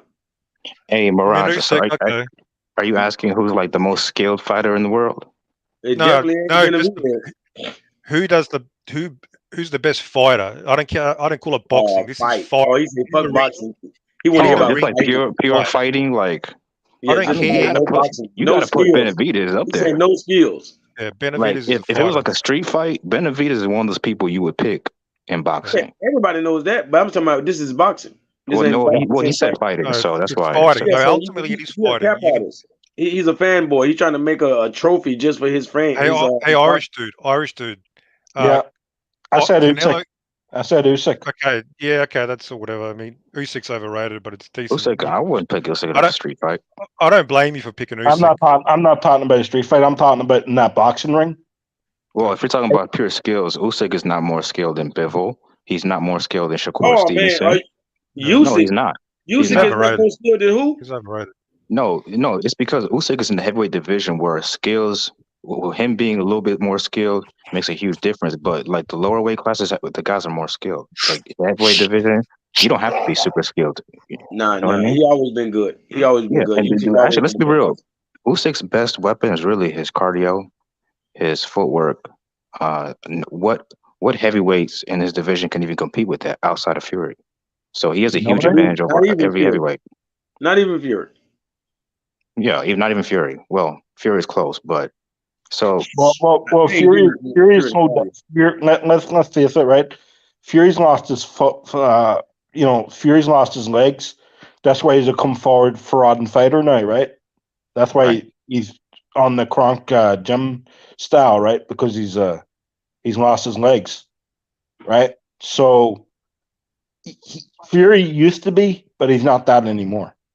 Well, it's because that could be the case, but also he realized in the second Wilder fight that, hey, this guy can't fight on the back foot, so let me put some pressure on him and see what happens. Also, right, he was on the back foot in the first fight, and it was taken away from him. I thought he won that fight, so he looked pretty good. I don't think he gassed out any time in that fight. He looked pretty good. He was in good shape.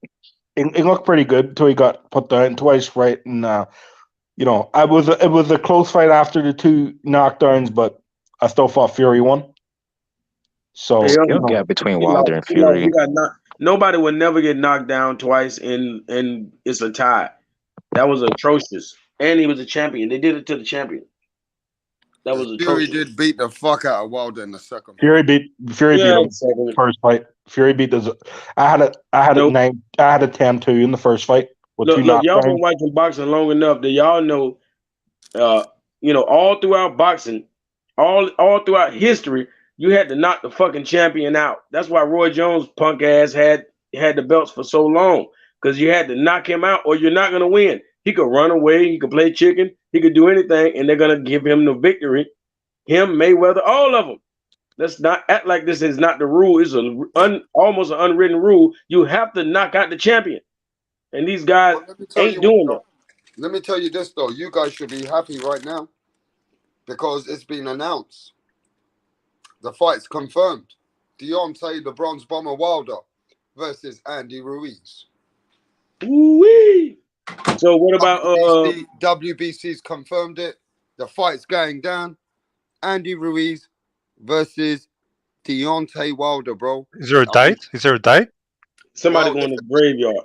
They're at least knowing that this is the fight that they've mandated. Is there a date yet? If there's no date, then whatever. Yet, but this is the fight that they're mandating. He giving you breaking news, man. Calm down. I'm telling you, how do you feel about this fight if it goes through? That's an interesting fight.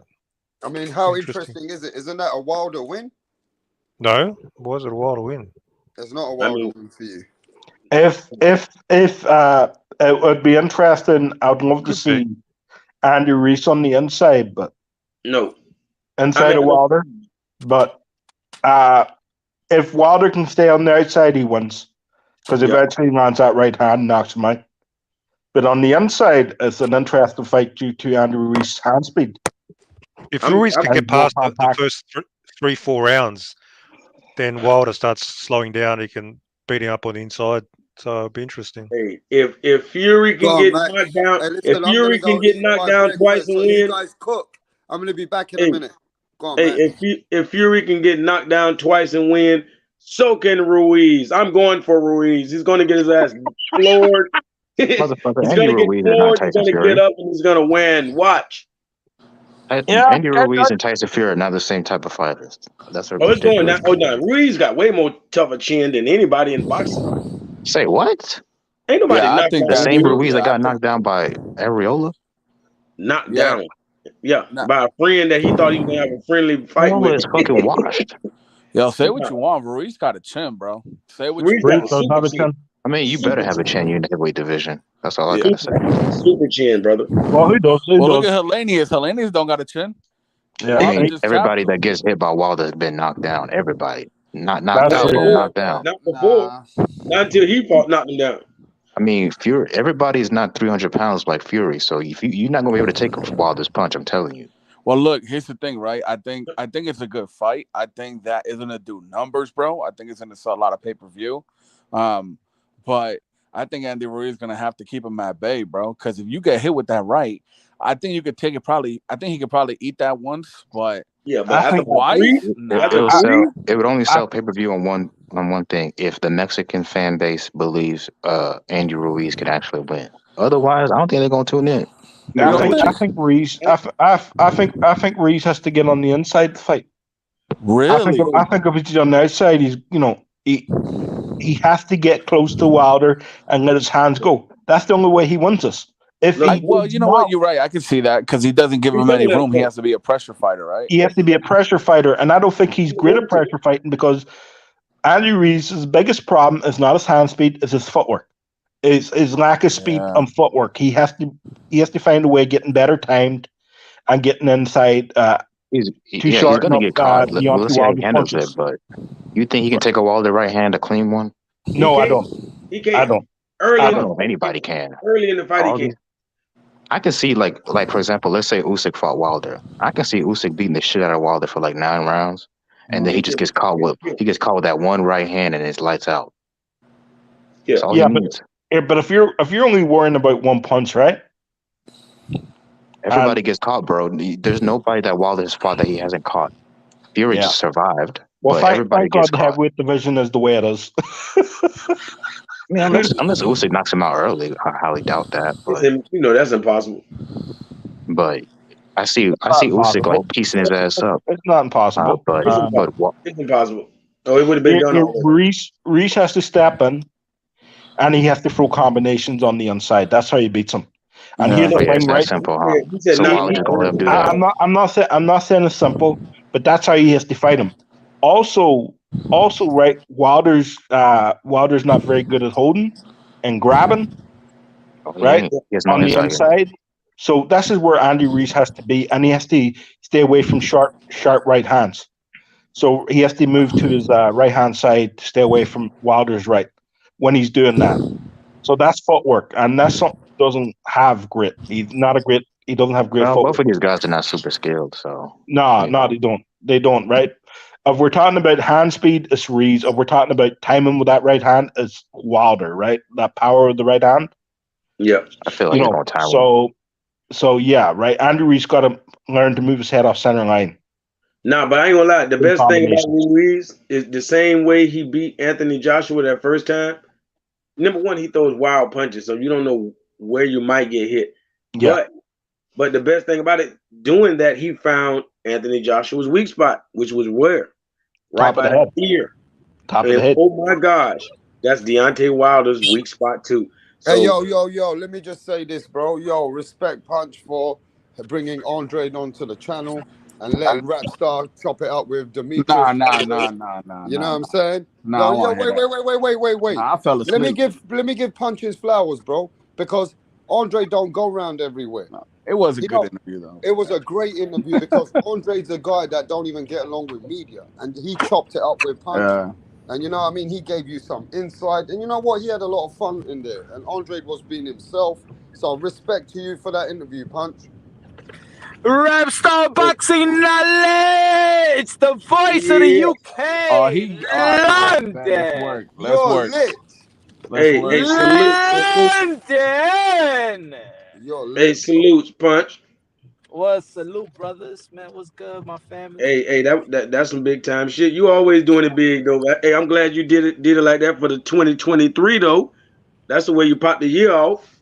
Yes, sir, man. Yes, sir. I hope everybody had a good New Year's Eve and New Year's Day. New Year. Yeah, real boxing is a bit disappointed, Punch, about that. Let me get my rocks off. I'm gonna let him finish though. Go ahead. I'm good, man. What's up, child? You heard what he said. Fuck Canelo. All seriousness, you know me. I like a good interview and I like a little tongue in cheek. But I thought it was a good interview. I did send my super chat trying to ask a question, but I saw that it was ignored. But it's all good because I'm a support anyway.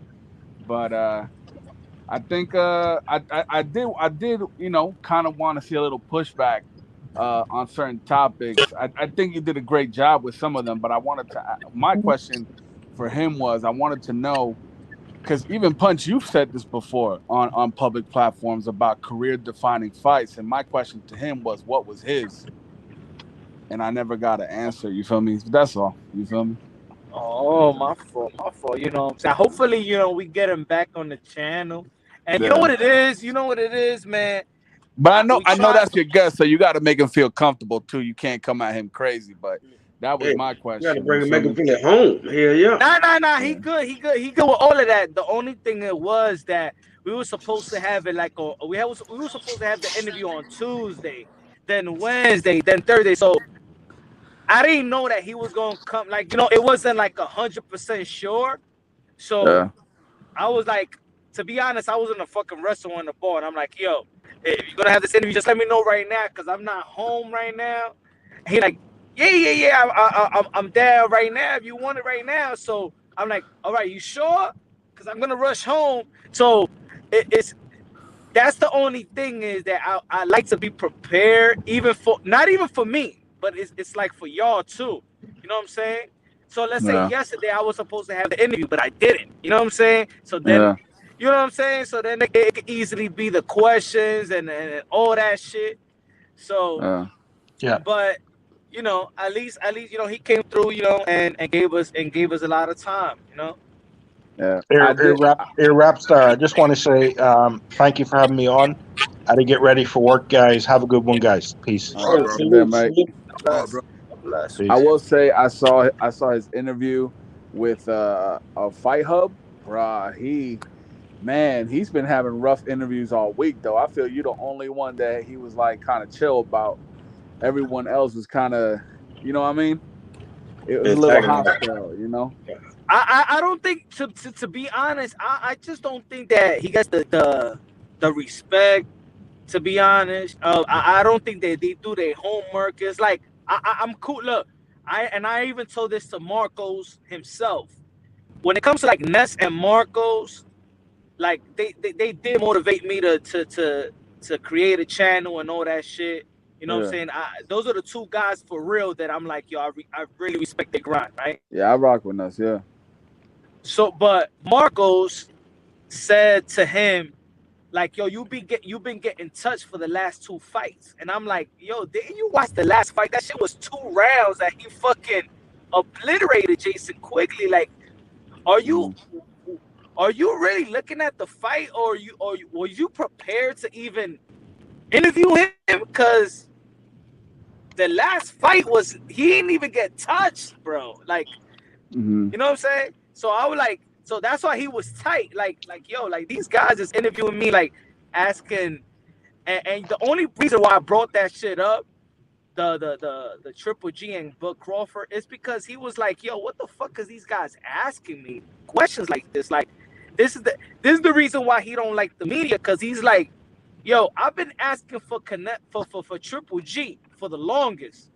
And motherfuckers want to ask me questions about what do I think about Bud Crawford and Triple G. What the fuck do you think about Triple G and me? You know what I'm saying? Yeah. So I just want to say one. I know it popped off. I heard that, right? Jason Quigley's my guy, and I was telling people he was going to whip his ass. Oh yeah. I've known Jason Quigley since he was 10 years old. Right? I've patted Jason Quigley. I've trained with Jason on numerous occasions. That's my guy, and I was telling people he's out of his depth. So that tells you, that. And I was telling people here, right, who was betting heavily on Jason, don't bet too much, because they're casuals. They don't really watch boxing. I said Demetrius Andrade will destroy him. I was telling people here that, and I was on my live too, and I was telling people that as well. You remember Canelo Alvarez wanted to fight Jason Quigley. I do, and I was telling people the same thing, right? Canelo Alvarez will destroy Jason Quigley. Yeah, I was telling people that too, right? Canelo Alvarez wanted to fight Jason Quigley. That's the funny part is people don't want to bring out all the, you know what I'm saying? Yeah, you're breaking up. I don't know if it's you or me. Hey, Andre, man, I like Andre though. He real fluid. He almost like ambidextrous the way he His southpaw, like he got to be southpaw the way he can, you know what I mean? Switch. He can switch from any angle. Yeah. But I was telling people here, right? I was telling people here we were betting on Jason heavy. Don't bet on Jason. You're just going to lose your money, right? Yeah. I was telling them that, and here's the thing with me: I keep it 100% all the time. If he would have fought Canelo, I would have told people here the same thing. They would have betted their money anyway on Jason. That's just how it is. Because I live like probably where Jason grew up. I live like 7 miles away from Jason. Oh, So I've known Jason since he was 10 years old. You in Ireland? Yeah, I'm from Donegal, Ireland. Yo, I'm dying to go out there, bro. I want to go out there so bad. Yeah. Here's the thing, right? You know me. I'm Brian Harkin. You know me, Punch. Nah, all I know is that fucking Irish people know how to sniff some good coke. We know how to drink. We know how to fucking drink. I'll tell you that. Drinkers. Y'all know how to drink, and y'all love to sniff coke. Yeah, well, we do that too. But one thing here, right? Here's the thing. I keep it honest. I was just telling people that. So I don't really give any credence to the Jason Quigley win. I really don't. And if Canelo would have fought him too, I would have said the same thing. So that's just where I am. I mean, Jason Quigley got a good amateur background though. He got a great amateur background. He was a world finalist, and he also fought in the Olympics. He was a great fighter. Jason, I think he was a better amateur than he was a pro though. I don't think he ever really adjusted to the 12 round. He never really adjusted to it, and I was telling people that. So, I will say something. I know Dirk was really happy that Andre was going after Canelo, but that's besides the point. I think what I learned from the interview, Punch, though, is that I think he knows the general public that believes that he's a ducker, but that is merited though, because he did say in a couple of interviews over the last couple of weeks that he was at the Zone and they were paying him so much money, but I know that there was a whole situation over here there where people were not like really trying to rock with him, but over the last couple of years, don't you think that he's been screwed out of the business, and that kind of gives a perception that he's been ducking? You know what I mean? See, the thing he got the Zone at that time was like FU&K, like just giving out money, right? Yeah. So he was getting his money, but everybody else was getting their money, and to fight Andre, you was gonna get money as well. Just like Triple G was gonna get paid handsomely, Canelo Alvarez was gonna get paid handsomely to fight Demetrius Andrade. So there was no fighting Demetrius Andrade, you was gonna get paid because everybody was getting, even Daniel Jacobs was getting paid. Yo, Mikey Garcia got $7 million to fight Jesse Vargas. You know what I'm saying? Yeah. So the Zone was the place to be, and for a middleweight, Demetrius Andrade made a good business deal to be at middleweight to get these type of fights. He ain't never got the fight, and the unfortunate part is that the media and the people never gave him the benefit of the doubt on why people ain't want to fight him. At the end of the day, he got his money, he got his guarantee. You know what I'm saying? But nobody put that pressure on these other fighters. You know what I'm saying? Yeah. Why didn't the people really identify like you could say fuck Demetrius Andrade. Fuck, you're not a fan of his, fuck Demetrius Andrade, right? But don't you want the other fighters to enhance their legacy? Don't you want Canelo Alvarez to become undisputed? Don't you want Triple G to unify the titles with an undefeated fighter like Demetrius Andrade? Like maybe it's me. You know what I'm saying? The thing is, I'm an amateur. I'm an amateur boxing head. So when I'm not paying attention to the professionals at one point, I'm just an amateur boxing head, and everybody knows that class is probably the best fucking class in a long time. Like nobody can match the fucking 07 class in America. No class. Think about it. And I said in the interview, Deontay Wilder, Demetrius Andrade, Salam Ali, Gary Russell, the Charlo brothers, Bud Crawford, Keith Thurman, Sean Porter, Usyk, Ugas. Like, yo, that class, if anybody paid attention to the amateur circuit, that shit was a fucking, it was fucking classic. It was classic. And Demetrius Andrade was the #1 motherfucker fighter in the world. That's when I became a fan. Yeah. Well, I mean, hold on. I just hope he gets a fight, man. Because what isn't he like 35? And that, 34. like I said, my super chat was. I know it was like a little tongue in cheek, but 34. 34, my fault. But it was that because I've even heard you say it. I feel like Rap has said it. You know, these fighters, you know, they all should have this one career-defining fight, and I just don't think the brother has had it. So I wanted to ask him, like, who does he think he needs to have it with? But he can easily be like, yo, screw you.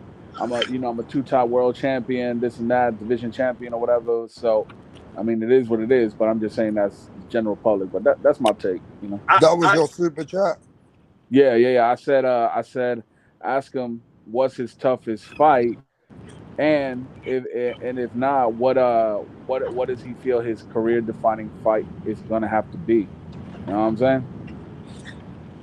But I think he answered that with me when he said David Benavidez is probably his toughest fight.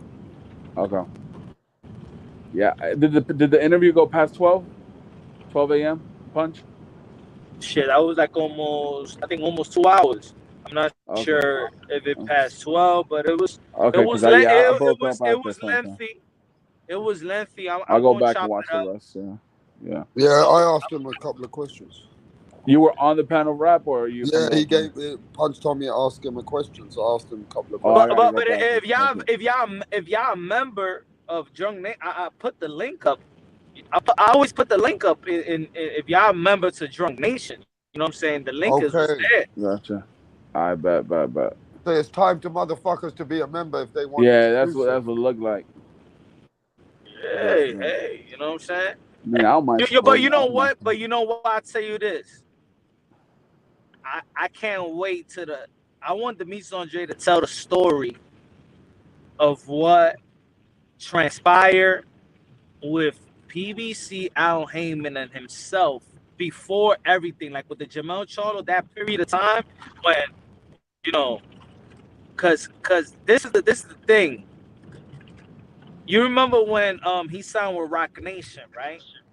You know, Rock Nation is Jay-Z, but around that time, Jay-Z and Beyonce sued Al Heyman. See, a lot of people don't understand that business. How you say it, like infringement or that business type?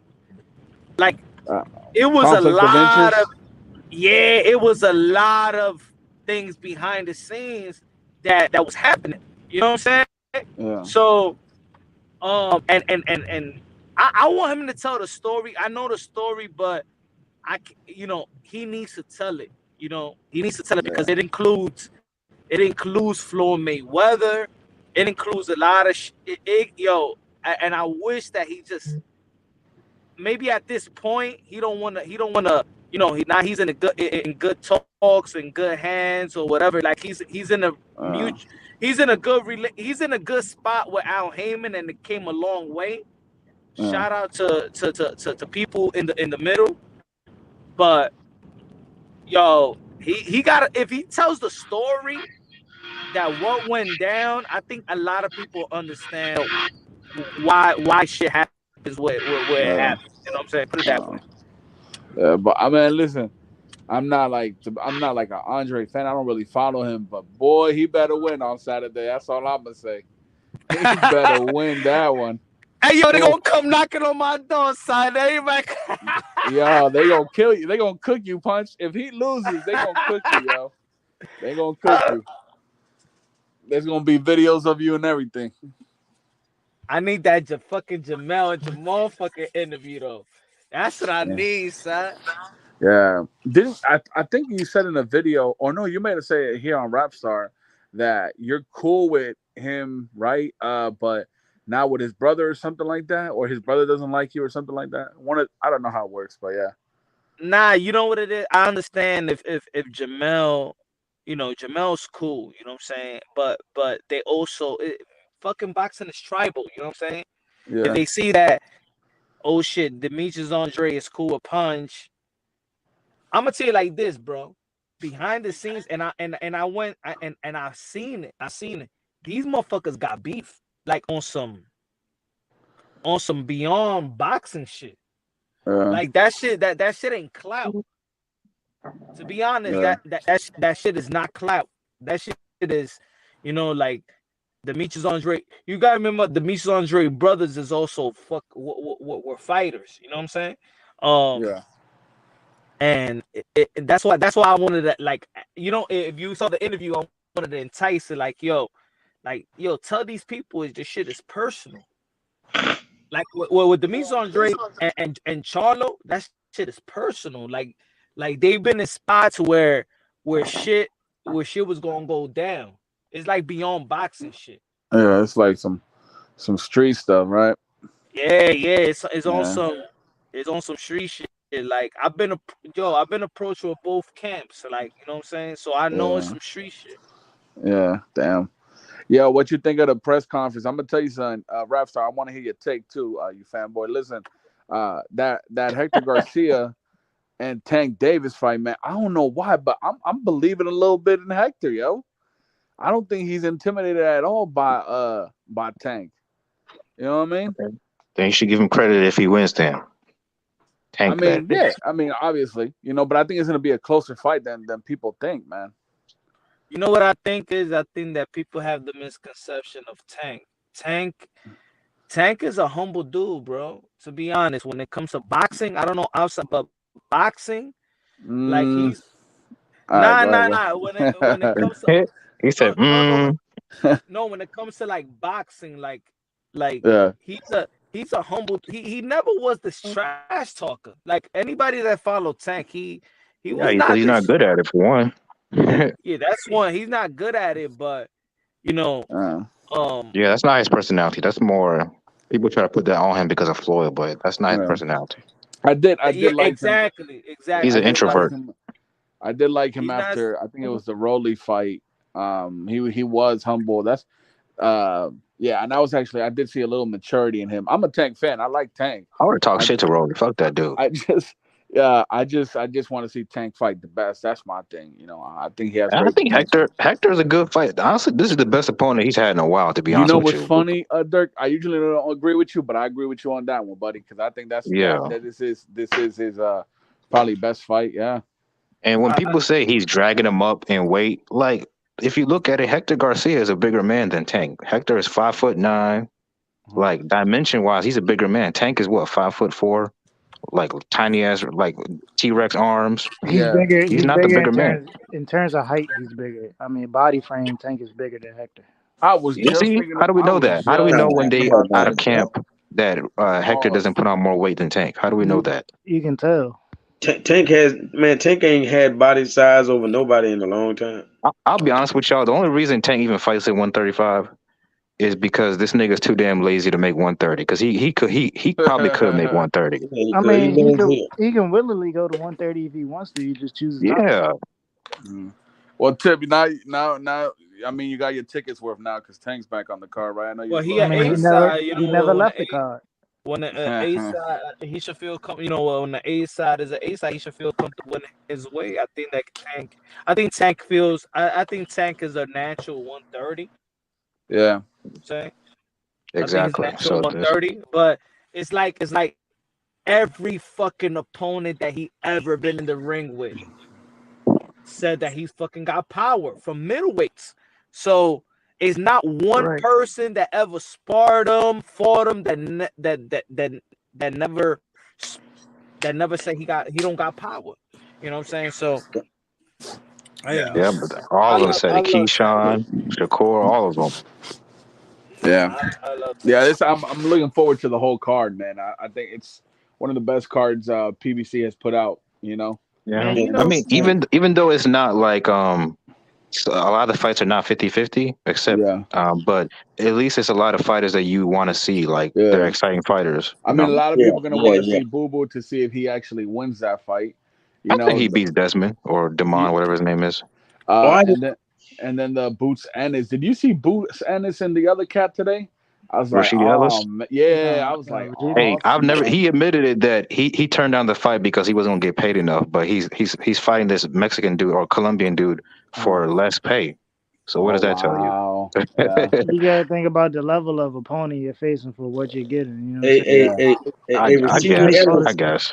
Like I've been to. That's why Boo Boo did what he did. Hey, Rashidi Ellis looked like Adrian Broner when he was in his prime. I'm telling you. Who? Rashidi Ellis. You said he reminds you of Adrian Broner? Yeah, before he fell off. Nah, he fights something like Adrian Broner. Man, he got that speed, boy. You crazy? Yeah, Just he like beat was fast, but he wasn't this fast. Let's say I've been in camp. I've been in camp with Kevin Cunningham out there in Florida, and you know he also trained Tank that one time. So he told me mad stories about how Tank is like this. He got high praise. Like he says a lot of great things about Tank power, Tank the way that he works out. That he's really like a humble, hardworking cat. If you get him isolated, really, yeah. If you get him isolated, when he's got distractions around him, like AB and the other cats, the Charlos, the old days. The old days. He gets off track. I'm gonna try to get Kevin Cunningham again because I feel like I mean with Erickson Lubin and he's training Erickson Lubin, he's training Andre Ward. I really want to know what the fuck had happened, why he didn't train Emma Williams in his last bout. But I'm gonna see if I could get him this week. Let's see. Hey, and speaking of real quick, that dude that Rashidi Ellis is fighting, I'm getting Madonna vibes from him. Like he looks like a Colombian hitman. Like he's got. I don't care who you are, bro. If you have 25 wins with 24 knockouts, you a dangerous motherfucker. Yeah, for sure. Hell yeah. So Rashidi Ellis, that's not an easy fight for him. Yeah. Upset alert. I think Tank wasn't it Tank. I think he predicted an 8th round knockout. Was it him or maybe I heard a commentator? Tank said 8 to 10 rounds with Hector. Yeah. I mean, I could see. I mean, Tank. One thing I'll never say, man. Tank got some power on him, bro. That little stocky son of a gun. Like, I don't know how a little man like that generates that much power. Yeah, and it's gonna be a good fight though. I think I like the fact that Hector don't seem intimidated by Tank, and I think to punch you going to that fight, right? I think he took a little break. Tip, you on here or no? I think Tip left too. Those guys are going to the fight. That's gonna be I'm here. My damn phone over here. Nah, it's all good. It's all good. Chip Bayless. Yeah, that's gonna be. You might have to change your name soon, Mr. Bayless. Change my name for what? Thurman Bayless. I'm fucking with you. Didn't Boo Boo mention Andre?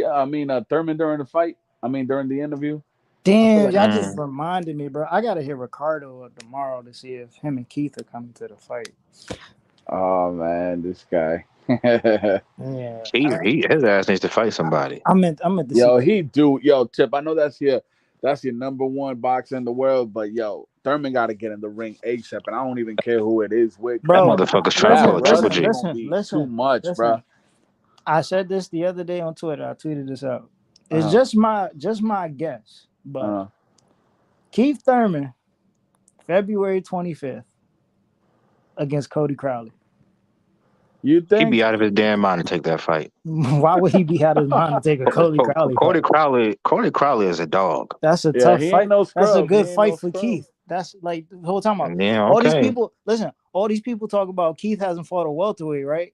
Cody Crowley is an active welterweight who can bang, bro, and can box. Cody Crowley gonna hurt that man. That's a good matchup for Keith Thurman, bro. He gonna hurt that man. Cody Crowley is one of them dudes you gotta kill him. Literally kill him to beat him. Cody Crowley is a young guy. So these people out here talking about, oh man, you fought Barrios. Barrios was moving up in weight. You know what I'm saying? Even though he was a young guy, he was moving up in weight. Okay, all right. Now I'm gonna fight another young guy, you know what I'm saying, who's an established welterweight. You know what I'm saying? That's a dangerous fight. It's a good fight. We'll see. Yeah, but I'm saying if his plan is to get the Earl Spence fight, then Cody Crowley will definitely Earl put acting a like he damper don't on that want to shit. fight. So if Earl don't want to fight him, fuck it. Give him boots. You know what I'm saying? Then we can make Man, that. he ain't fighting that dude Then either. we You can know make that. that Boots Thurman fight happen. You the only person here that believe that Keith Thurman will fight Boots. Because Keith Thurman is the only one to actually say he will fight Boots, other than Rashidi. Not true. Rashidi, well, they forced Rashidi to say Other that, than but Rashidi and Keith Thurman, who else out there said they will fight Boots? some unknown motherfucker named something Calderon. He was on the Boxing Voice, but that's yeah, I because know they you were asked talking him. about. To be the dude fair, from they Florida. asked him, "Would you The fight dude him?" from He Florida. didn't He's just not bring it even out of in the nowhere. rankings yet. Exactly. So they would never fight him. Outside of, ain't none of them other top guys talking about they fight Boots. You right, but I've never seen Keith Thurman out unless somebody asks him, "Hey, I want to fight this kid Ennis." I would never see him say that. Keith Thurman ain't saying he want to fight anybody right now. Like Keith what Thurman fighter just you trying to know get a is fight. somebody? But Tip Bells, be honest with yourself, bro. What fighter you know? Interview asked them, "Would you fight this guy?" And they say, "Nah, I ain't gonna fight him. That's dangerous." What fighter you know say some shit like that? Yeah. Come on now, like that's Who said that? no. You saying that Keith Thurman is the only one that called him? He never called him out. He just says he would fight him because he I they never asked him. said he called him out. I just said he said he would fight Boots. Yeah, so did Earl Spence, so did Crawford. Earl I mean, you could say one when thing. Earl say that? When Earl said he fight Boots? They said, "Would you fight Would you fight Boots in the future?" He said, "Yeah, I would love that fight." Yep. You know, down the line. Virgil. They all say that shit. I gotta see Spank that jit. I gotta see that. You gotta send me a link or something. I need to Man, see you gonna that. spank that jit, man. Hey, but the good and bad thing about the type of hype Boots gets, if this Ukrainian dude even gets like one punch on him, the motherfucker be like, "Oh, I knew it. This nigga's overhyped." He already It's a been good and a touched bad up by a thing. bum. He like the last guy he fought. Well, not the last guy, but it was like looked like a Ukrainian. Man, that guy was hit him with a 5-piece, man. I'm like, come on, man. If that was Spence or Crawford or something, you'd be in trouble, man. I've never seen somebody hit Boots with a 5-piece. Who are you talking about? Yeah. I seen You know, Who? whoever that. It was a bum. It was a white guy. Touched him up. You talking about Lipinets? No, I want Lipinets. No, definitely couldn't be Lipin. How Lipin's long got some ago shots did on him, but not no 5-piece. Yeah, he got hit up. He got hit up by a bum. I seen it. No, and if it is Lipinets ain't no bum. He might be undersized for welterweight, but he ain't no bum. Well, regardless, he ain't got no business with that happening. Look, man, you Earl Spence fans is funny to me because y'all say shit like, "Well, he need to fight Ortiz first," or "Why he ain't trying to fight Bud?" Like it's like, nah, we want to sick that dog on Earl Spence. What you talking about? Why wouldn't he fight somebody his age range and prove himself like that? That's simple. See, there we go. This is what I'm talking about. Like, if he's so unexperienced, it should be an easy fight for Earl Spence. Same thing with Benavidez. That's why he ain't fight nobody right. He's fighting nothing but bums. It should be an easy fight for Earl Spence. Take it. Ain't bro? It is. It is. It's an easy fight. Okay, yeah, take it then. 3 rounds. It should end in 3 rounds. Earl Spence knocks out Boots in 3 rounds. Bro, you got to pay for that kind of opportunity. You like, come on, man. You're not just finna get an opportunity for all these belts, this pay-per-view, and all of that for that little chump change break, man. I don't want to hear that logic. I don't want to hear. Man, you hear this shit, man? That's duck talk. Y'all hear that duck? Y'all hear that duck quacking? That is the same logic Spence fans used against Keith Thurman. Exactly. That's the same logic. Man, y'all want everybody to be a bum, man. Man, that's why boxing suck, bro. Y'all want to keep. No, it sucks because of people like you. Y'all want to protect certain fighters from contenders. Now, until boxing become the highest paid sport, it ain't never gonna be shit. But I bet you was I bet you were okay with him fighting dudes like Ocampo, which is okay at that time. But Boots Ennis, he got to prove himself, huh? Boots is better than he's the number 1 contender. Wait, he doesn't need to prove nothing. He's already the number 1 for the IBF. Fight him. At the time Ocampo fought Earl, Boots is better than him right now. Yeah, way better than Ocampo. Yeah, we got and there's too much smoke at the welterweight division, man. We got to see these guys get bang out. They're gonna mix it up. Trust me. And exactly. It's not like there's no demand for the fight. Like outside of Bud Crawford, I bet you most fans would love to see Spence Ennis. Look, I'm a big Bud Crawford fan. I prefer Bud over Spence, but I'm to the point as well where I'm like, yo, Bud, no disrespect, homie, but I'm cool off of you right now because you got to fight too. You got to fight one of these young cats if you can't get that Spence fight, man. or move And up. I got some bad news for you Crawford fans. Go ahead, let's I hear would it. not be surprised if his next opponent is Alexis Rocha. I've been Why saying though? that. On Yeah, beat. Alexis Rocha, the only available welterweight in that belt division. Yep. Wow. I mean, he's not a We don't bad know when fighter, but Conor like been that's fighting. disappointing because like dude ain't getting no younger. Exactly. They're wasting time. Exactly. I mean, don't get it twisted. He's certified Hall of Famer already, but Right. I need him to fight at least one of the top Bro, dogs. it's like a great quarterback that doesn't have a Super Bowl. You know, like you're a great quarterback, True. but damn, True. you're Good missing that analogy. Super Yeah. Bowl. Yeah. Like Messi, even though we all know how great Messi was, but he Yeah. needed that one World Cup to Yep. like solidify his legacy. Facts. Yeah. But Damn. Spence too. Spence don't got no legacy defining wins. I mean, he got great wins like Yeah. Danny what's the Bro, name Garcia. in you is the a UK? fucking hater, bro. Like, bro, you can't Turner like got his boxing Super and say Bowl, shit bro. like that. Bro, how can you like Here we any go. fighter? I attack All Spencer. Here right, he smoke comes. season. Let's Bro, go. how Let's can you go. like any fighter and you saying bullshit like that? That's real. No, I'm saying, bro, like Floyd Mayweather, his legacy fight was Manny Pacquiao. Everybody was asking for that shit. No, the fuck it wasn't. He ain't Yes, it never had to was. fight. He ain't have to fight. No, man, that was Pacquiao's legacy Bro, fight. if Floyd would have retired without fighting Manny Pacquiao, he would have been on his ass. Oh, And man, you get know it. real, man. Nobody want to give a fuck. You wouldn't have gave a fuck, but a lot of people who hated Nobody gonna give Mayweather a and fuck who that he beat him at an old age.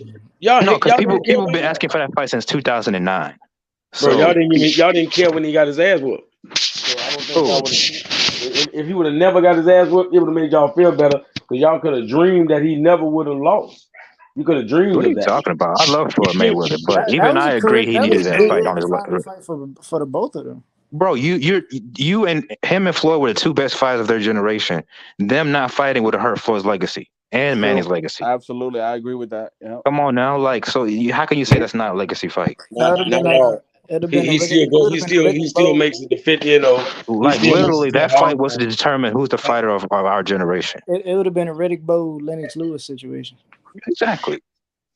And same thing with this Spence Crawford shit. Like, if y'all don't fight, y'all for the rest of your lives, you're gonna hear, yeah, you was a great fighter and all, but you know, you didn't fight Earl Spence or you didn't fight Bud Crawford. So But that's not there's gonna a- matter because at the end of the day, Earl Smith's not gonna fight Thurman. So either way, he gonna take slack. I mean, man, you know what I'm saying? I'm mad Listen, you bro. just slung Thurman in that Listen, shit. bro, Like, because I'm gonna really? do it. Listen, Get him, bro. Dirk. Listen, Get bro. him. Listen. Crawford wasn't even a name in consideration with Earl Spence when Spence was coming up in the division, bro. I know. Crawford was still at the fucking 135. It was Keith and Earl, bro, the two best welterweights. Now we talking about Earl and Crawford, bro. Like, no, I'm not gonna do that, bro. Like, y'all not gonna do that and like disrespect this man and try to get him But over bro, like Keith, that. look, That's I dirty. understand Keith used to be the man, but this is boxing is what have you done for me lately type of business. Yep. So if he wants to regain that shine that he had before when he was a champion, he needs to take off one of these young dudes like Virgil or Boots or even Didn't I Stanionis. just say Cody Crowley is out there, bro? I just said that, right? Well, I just said I said that's crazy talk because it ain't crazy talk. Nah, I think I'm it saying is. I think It's it the is. most. I would It's the love that most fight. logical welterweight out there, Cody Crowley, bro. I would love that fight, but he's not taking that fight. That's a That's dangerous fight dangerous. for Thurman, and I don't think he wants to. Yeah, like Y'all Cody saying Crowley. I Thurman don't won't think he take would want Cody boots to risk Crowley is his, one of them dudes. his Like he could take 100 Thurman won't punches. take boots because it's a dangerous fight. Now he won't take Cody Crowley because of that. So who Thurman? But Thurman gonna go out to Spence. So I guess Spence ain't dangerous. Like, come on, bro. Well, he would probably get more credit for beating Boots than taking Crowley, but Yeah, but it's risk and but reward though. Cody's more winnable fight.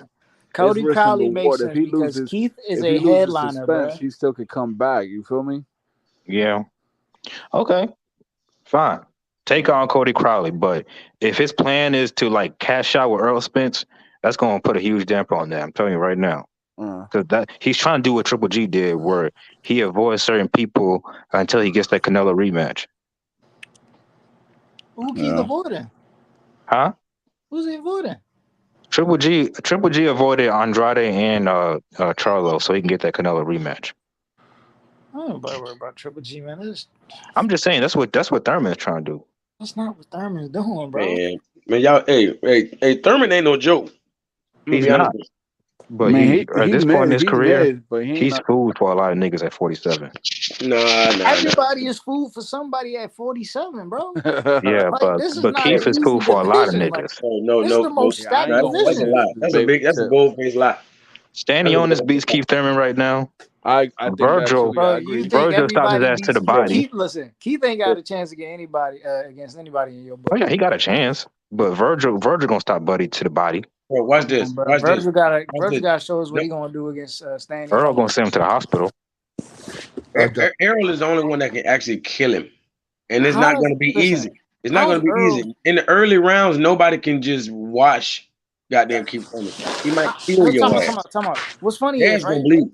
What's funny is right. If Earl and Keith were to fight, in my opinion, this is if Keith gonna test him the first 4 rounds. He gonna put the hands on him the first 4 rounds, bro. Anybody, It's guaranteed.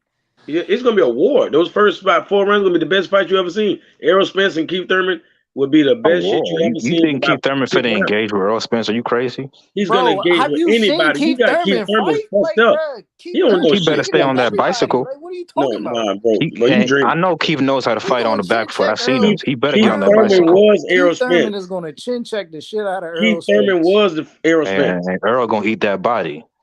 And that's the point. That's where you're gonna win. But you got to realize he can't trade face for body. Y'all keep He talking can't about. do that. Listen, bro. Listen. Y'all Why keep are you talking about this motherfuckers body talking about the shit. amateurs? I gotta let that How shit is go, Earl bro. going to respond No, to Keith getting Thurman chin is checked by a Keith Thurman? fucking That is the threat. question. How is Earl going to respond to getting chin checked by Keith Thurman? You act Keith like Thurman's Keith really Thurman. When punch. did Keith Thurman turn to Deontay Wilder? No, he Bro, can punch. He couldn't even gonna stop make you Mario bleed. Barrios, a nigga who got stopped by a Put lightweight. big gloves on with those big hey, ass gloves listen. on. When a Nigga, dude he is caught out himself here, one time. When the last time he knocked out somebody? Listen. When a dude is out here getting his mouthpiece knocked out by Danny Ugas. Garcia and Ugas, you know what I'm saying? 2 guys who Nah, can't Danny did finish. knock out his What you think mouthpiece of now. Keith Thurman? What you think of Keith Thurman gonna do to him when he knock his mouthpiece out? Hey, no, Well, no, to no, be no, fair, no, Danny Like, can come crack. on, bro. Danny can crack, but he never knocked out Earl Spence's mouthpiece, so You that's want to bet beside on the that? point. I got the video. Now he dropped I got his the mouthpiece. video. He's I got got some the kind of video. nobody Danny knocked his punched that mouthpiece boy out. dead in his Nobody shit, knocked his mouthpiece out. He's out. bullshitting with the And mouthpiece. he did the same thing he did against Ugas. He Hey, looked for you his going to put that fucking in the private mouthpiece. chat, Mr. Bayless, because I ain't never seen that. Bro, go watch the nobody fight. knocked it out. The fight is on YouTube. Go watch the fight. Man, Errol Spence Danny be punched playing him with It's his a dead in his long shit, ass knocked fight. his mouthpiece Which out. round was it? Like 6th round. I'm not finna go through that whole damn It's fight. one of the early rounds. It's one of the, It's like the 6th round. Yeah, it's somewhere around there. I'm not gonna lie. Earl looked very what's the word when you come off a long layoff? Yeah, Rusty. Rusty. Yeah, he looked rusty in that Danny Garcia fight. He still dominated. Yeah, he still dominated. It was like just 1 or 2 rounds where he. Yeah, when have you ever seen Danny Garcia be that ineffective in a fight? Yeah, ever, never. Everybody he's fought at the top of the welterweight was been competitive. Keith Thurman, Sean Porter, all those fights were competitive. Earl Spence, like really, it was a toss up. Every one of his fights, you can't really say he lost, but the scorecards, the judges say he lost, but I can't see it. Yeah, see, that's what people underestimate about Earl Spence. Like, I'm not a hater. Earl Spence might not be very flashy, but the bro got great fundamentals. He got good defense. He understands distance. He know how to outscore. And he's probably the best inside fighter in the entire sport. He got a lot of tricks in the game. See, bro, y'all keep saying, hey, who is this guy? This guy, what the fuck you talking about? No, I'm just playing. Now you're on point. You're on point, bro. You're on point. Y'all keep saying, what is Keith going to do when them body punches accumulate? First of all, bro, Keith is not a second. He's not the guy to be second. Keith is the guy to be first. Yeah, I don't think people he's about realize that. But not late in the fight. Not late in the fight. Let's be honest. Late in the fight, he calmed down, and you can't do that with Errol. Errol and he's gonna box. Keith gonna move. That's the thing. Like, so by time Keith has already won the first 4 rounds, bro, he's looking to win the next 3 just boxing. If this was Terrence Crawford, he'll watch Terrence Crawford. He will watch Terrence Crawford in the early rounds, man. Like, he'll win the first 6. All the like Crawford can't win an early round against a guy like Thurman. I promise you. But what I noticed Keith did more, he did it in Pacquiao, he did it with Barrios. Keith started boxing more in the early rounds. Like the Pacquiao fight, he put it on him a little, and then he did that bullshit where he took his foot off the gas instead of just I mean, he took his foot off the gas and he backed off Pacquiao instead of just staying on him. That's why he got knocked down, because he moved backwards and Pacquiao came forward with a 3-punch combination. Yep. I don't know, bro. I don't see Keith being a. Keith got some. Listen, that overhand, that shit gonna murder, bro. Hey, the thing about Keith, Earl gonna experience. You gonna see a different Earl in that fight, bro. Trust me. Y'all gonna wake up. Bro, this is not the same Keith Thurman. Like the injuries came to like have affect his career, as shortened his career. Is what I'm trying to say. Hey, when Errol Mouthpiece came out against Yugas, he got that free punch. I think it prolonged his career. Hey, when Yugas got that free punch on Errol, that showed me that. Hey, trust me, nobody wants to punch this guy. It's not gonna do nothing. So Keith Thurman can punch, but he's not gonna do shit to Errol. You know what I'm saying? Errol gonna eat that shit and get mad. You know what I'm saying? For real. Yep. But anybody else, I kind of like his punching power. I wish he would have fought Boots because he'll teach that young guy a little something. He might gas out. Career. He might gas out. That's the only thing can happen. If he gas out, he gonna get knocked out. Fuck that. Only by gassing out. That's the only way. No, fuck that. No, fuck that. Prime Keith will get his ass whooped by Jerron Ennis. Boots has never seen nothing like this. Boots ain't really fought nobody. And Keith ain't never seen anything like it. What, Danny Garcia slow ass? This ain't no cement footed Danny Garcia or pillow fisted Sean Porter. Hey, matter of fact, what's your boy name from England that got both his eyes, broken? Kell Brook. Kell Brook. If Kell Brook had no injuries, he would beat that jit, man. What are you talking about? Kell Brook would beat Jerron Ennis. He'll beat Jerron Ennis. You out your damn mind. He was beating Earl Spence until he got his eyes. But we seen the game. Errol Spence. Stop lying. Errol Spence was goddamn on his ass. Now he might have won 1 or 2 rounds. Errol Spence was on his ass. Kell Brook was giving Earl the works. No, man. No. He was giving Crawford the work. Bro, I don't think y'all realize how talented Boots Ennis is, but y'all gonna see. Time will tell. Flashy. No, he's talented. He's more than just flashy, bro. He got good fundamentals. Peons. Those are peons, man. Like Boots do not guard his grill. Boots can't fight no threat like that. If he fight a real threat, man, Speedy Rashidi would tag him up too. But I don't know. What makes you think he's gonna fight those people the same way he fights, these so-called peons that you call them? That's how he fights. Listen, Dirk, you gotta understand. You just gotta look at a guy and go, "How's this guy gonna respond when he's hurt?" How you think we don't know that because he's never been hurt yet. How you think Boots? Yeah, he never fought nobody that can punch. Man, look. I know he just, but based off of Fulton, a fellow, he's in the gym. Them Philly dudes is tough, bro.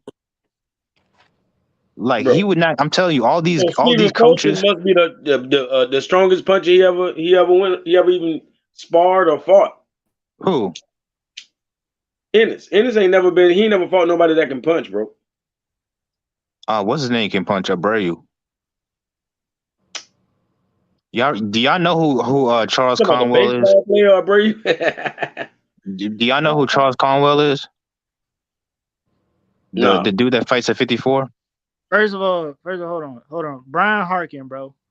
Keith, I won $10 million to fight anyone. Who's telling you that Keith Thurman wanted $10 million, bro? Who? Where's the report? Please show me the report. Nothing wrong with that though, man. Man, fuck that. I don't know. I just want to know though. Ain't nothing wrong with that. Report where it says Keith Thurman wanted $10 million, and he's not gonna lose. He just want to fight for money, some real money, man. Matter of fact, if Keith Thurman won $10 million, how much did Jerron Ennis want to fight Rashidi Ellis? Let's put it like that. All right, then. Fuck out. Jerron will fight for whatever they give him. Rashidi Ellis is the one that wanted the money. That sounds dumb. That means he's a dumbass person. Come on, man. That's why Mayweather the GOAT, because he never would say no dumb shit like that. He's going to fight whoever, but guess what? He's not going to be no outfighter for anything. No. We're going to get all of them. I'm saying that he's going to get the minimum of guys who are headliners of the A side in this case. So he's probably going to get like $1 million or something like that. And Rashidi probably going to get like $200,000. That's sick, man. I'm just saying. I mean, that's probably That's the biggest nasty. payday Rashidi's ever seen. So fuck it. That's nasty. Why do that when Rashidi could get more wins under his belt and get a bigger pay? I mean, is that promise? Because the welterweight division is stacked, bro. Like, there's some guys up there that could knock off Rashidi before he even gets The to a whole champion. point of having these guys on this pay-per-view, and then at that, the way Rashidi, He don't want to fight Ennis because he know, like, he rather fight what a are you Keith talking Thurman about? or something. Bro, they've been wanting to fight, bro. Nah, he don't want that smoke. He just said that shit so he don't look like he's Rashidi scared. been wanting this fight for a minute, bro. Trust me. He gonna get his ass whooped. I'll put that on the house. Rashidi been saying he wanted boots. Yeah, okay. And then when he whoop his ass, then we're like, well, he ain't doing that to Keith Thurman. Yeah, okay. Look, I'm gonna see if I can get Rashidi on here one of these days, bro. Yeah, get him on there. I'm gonna keep the same motherfucking energy. I'm like, bro. Don't get Speedy Rashidi on here. I'm telling you, the guy look like Adrian Broner in his prime. That is disrespectful. Like, you must not have seen AB fight. I'm AB did saying- not have fast hands like this. The only thing wrong with AB is with whatever he was doing outside of the ring. But at one point, AB was a bad motherfucker, bro. AB's a 4-division champion. This nigga's 30 years old and has Bro, no belts. nobody beat Sean Porter more convincingly than AB. What are you talking about? The nigga lost that fight. Oh, all right, Brian. He said Sean Porter lost that fight.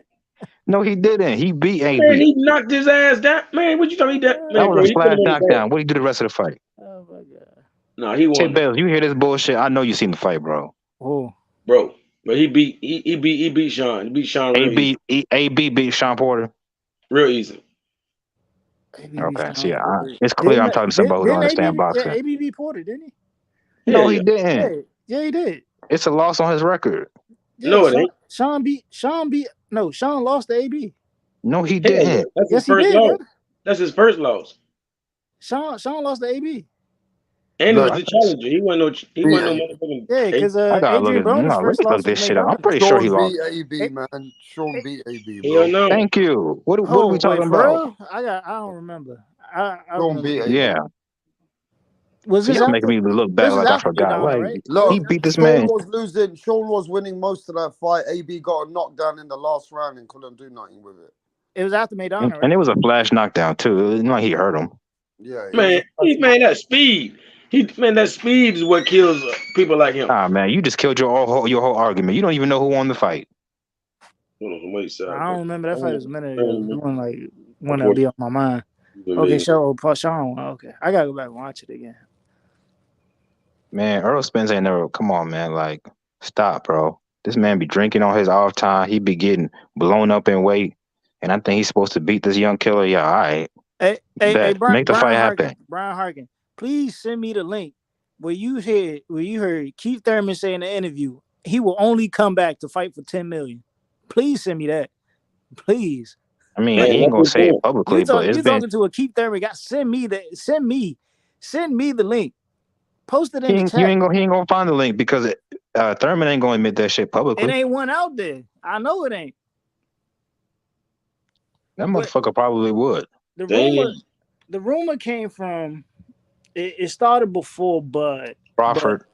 There was a Crawford interview where Crawford was his camp was talking about Keith Thurman wanted $10 million, and this was after he lost to Pacquiao. I know what he's talking about. It said Keith Thurman wanted $10 million after he lost to Pacquiao. See, what people don't understand is $10 million will be a starting price for negotiations, right?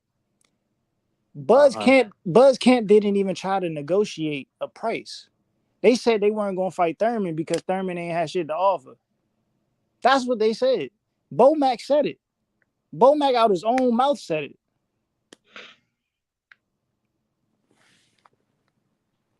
Porter low key short. Keith went looking for Crawford twice. 2 times. Come on, bro. That's why I say fuck out of here with that man Terrence Crawford don't want to fight, bro. Crawford would definitely fight Keith Thurman in a heartbeat. And he'll whoop his ass too. No, he won't. Yeah, he would. No, he won't. Because listen, if Crawford wanted to fight Keith, he already had the opportunity to do it multiple times. Shit, that fight might be next. Who knows? It could be. Hey, listen, I'll tell you this. If Earl don't fight Keith, Crawford would probably get a Keith fight. Yep. And he'll knock his if they ass want to out. make that super fight, because guess what? Either way, Keith beat Earl. I mean, Keith beat Bud, you get the undisputed. Bud beat Keith, you get the undisputed. Still a mega fight. Either way, he plays in the PBC's hands. You know what I'm saying? Yep. And then they're gonna feed him. They're gonna feed all these niggas to Boots, knock them off, old heads. Just like in the history of boxing, they're gonna feed the old heads to the Hello, young Brian. lions. Go on, Brian, mate. All right, there's a link. There's a link. He came out after the Pacquiao fight, right? And he was asked why was he being inactive. This was like 10 months in, and he said, "I'm not coming back for less than $10 million." Got him. Right? He said that on numerous occasions after the Pacquiao fight because that's what he earned in the Pacquiao fight. He believed he was a $10 million fighter. Right? Nobody would give him $10 million. That's why it took him so long to come back. That's why I do the joke. That's my name for him. Keith, I want $10 million to fight anyone, or my wife will leave me Furman. Right? So there you go. Right? He says he wants $10 million to fight Ennis Boots. Yep. So, yeah, I don't mind the guy getting paid. I do not mind the guy getting paid, but sometimes in boxing you have to know your worth. And right now he's not worth $10 million. Sounds like a duck to me. Yeah. What you guys say about that, Mr. Bayless? Is he gone? No. Oh, wait. Look. The article he sent me. I knew it was gonna be. There's the Boise Ennis article. Come on, bro. Tip getting cooked. There's the Boise. Can you hear me? Yeah. Yeah, we hear you. Is the boy? Remember Boise Ennis did that interview saying Keith Thurman wanted 10 mil? Yep. Yeah. Come on, bro. Like, let's be serious. It's a recycled thing. Keith Thurman wants 10 mil. Come on, bro. These dudes just don't listen. They don't have the money. They can't negotiate. It's the same thing. It's the same thing Boots did with Rashidi. It's the same thing Virgil did with Rashidi. It's all the same shit. Yeah. Well, why is Virgil fighting Stanley Onis and who's Boots fighting next again?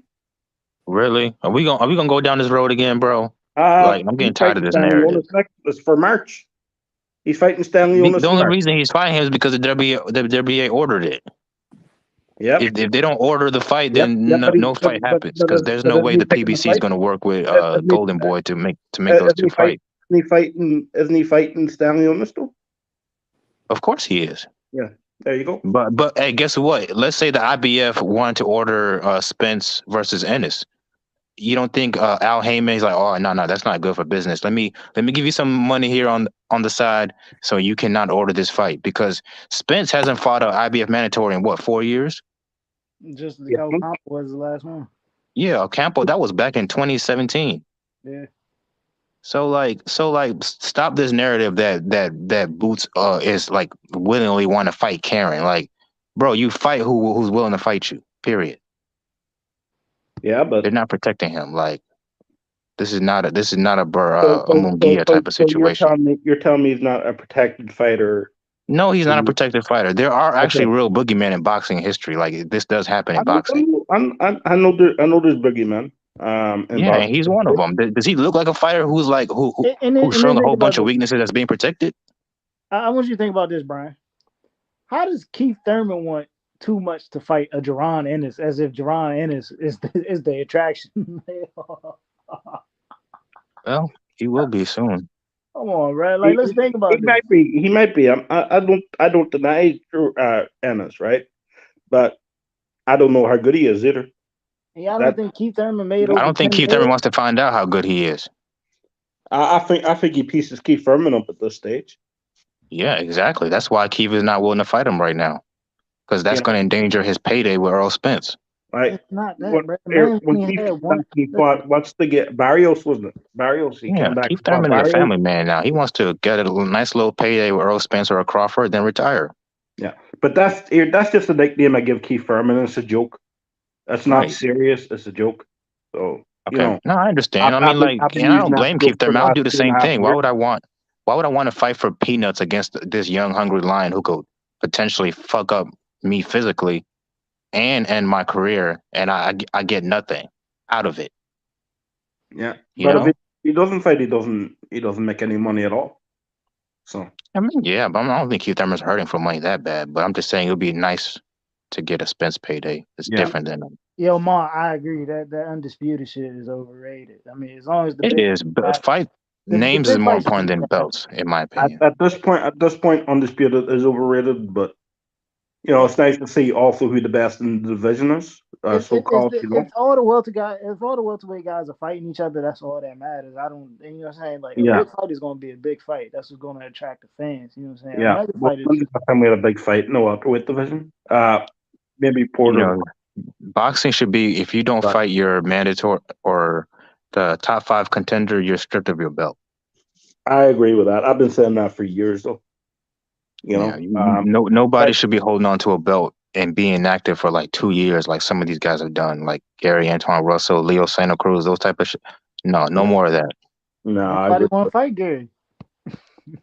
Yeah, I agree with that. The joke I've been using recently with things hand problem. What's his name?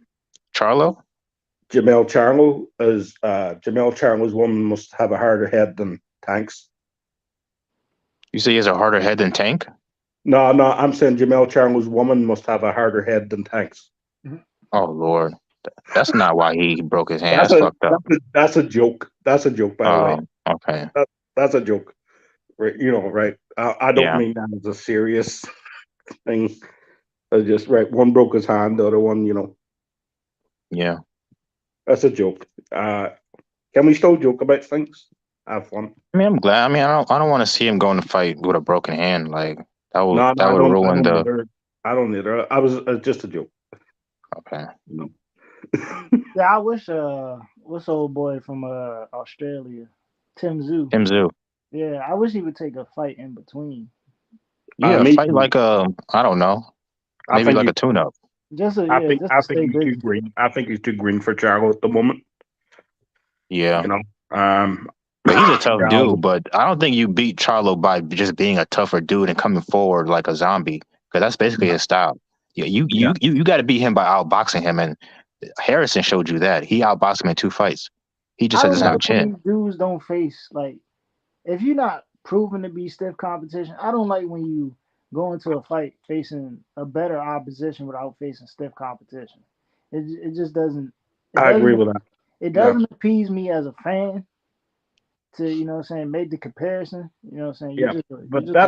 That's my problem with the modern day boxer, right? Is they go into these championship fights and you don't know if they're ready or not, right? You're basically guessing. Are they good enough or are they not? Right? At least we've seen Hector Garcia versus Chris Corbett.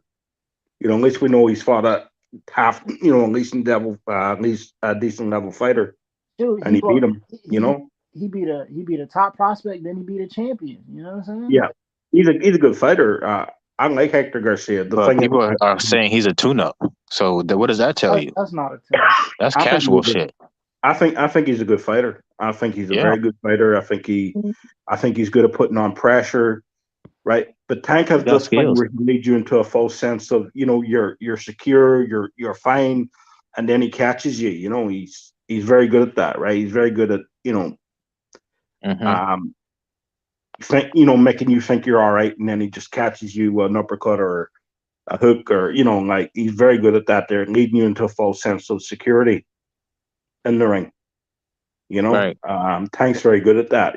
So Hector has to watch out for that. But if he could put on the pressure, and Hector is there to be hit, that's another thing. He doesn't have the best defense in the world, but if he can take Tank's power, if he doesn't, Tank's going to win easy. Yep.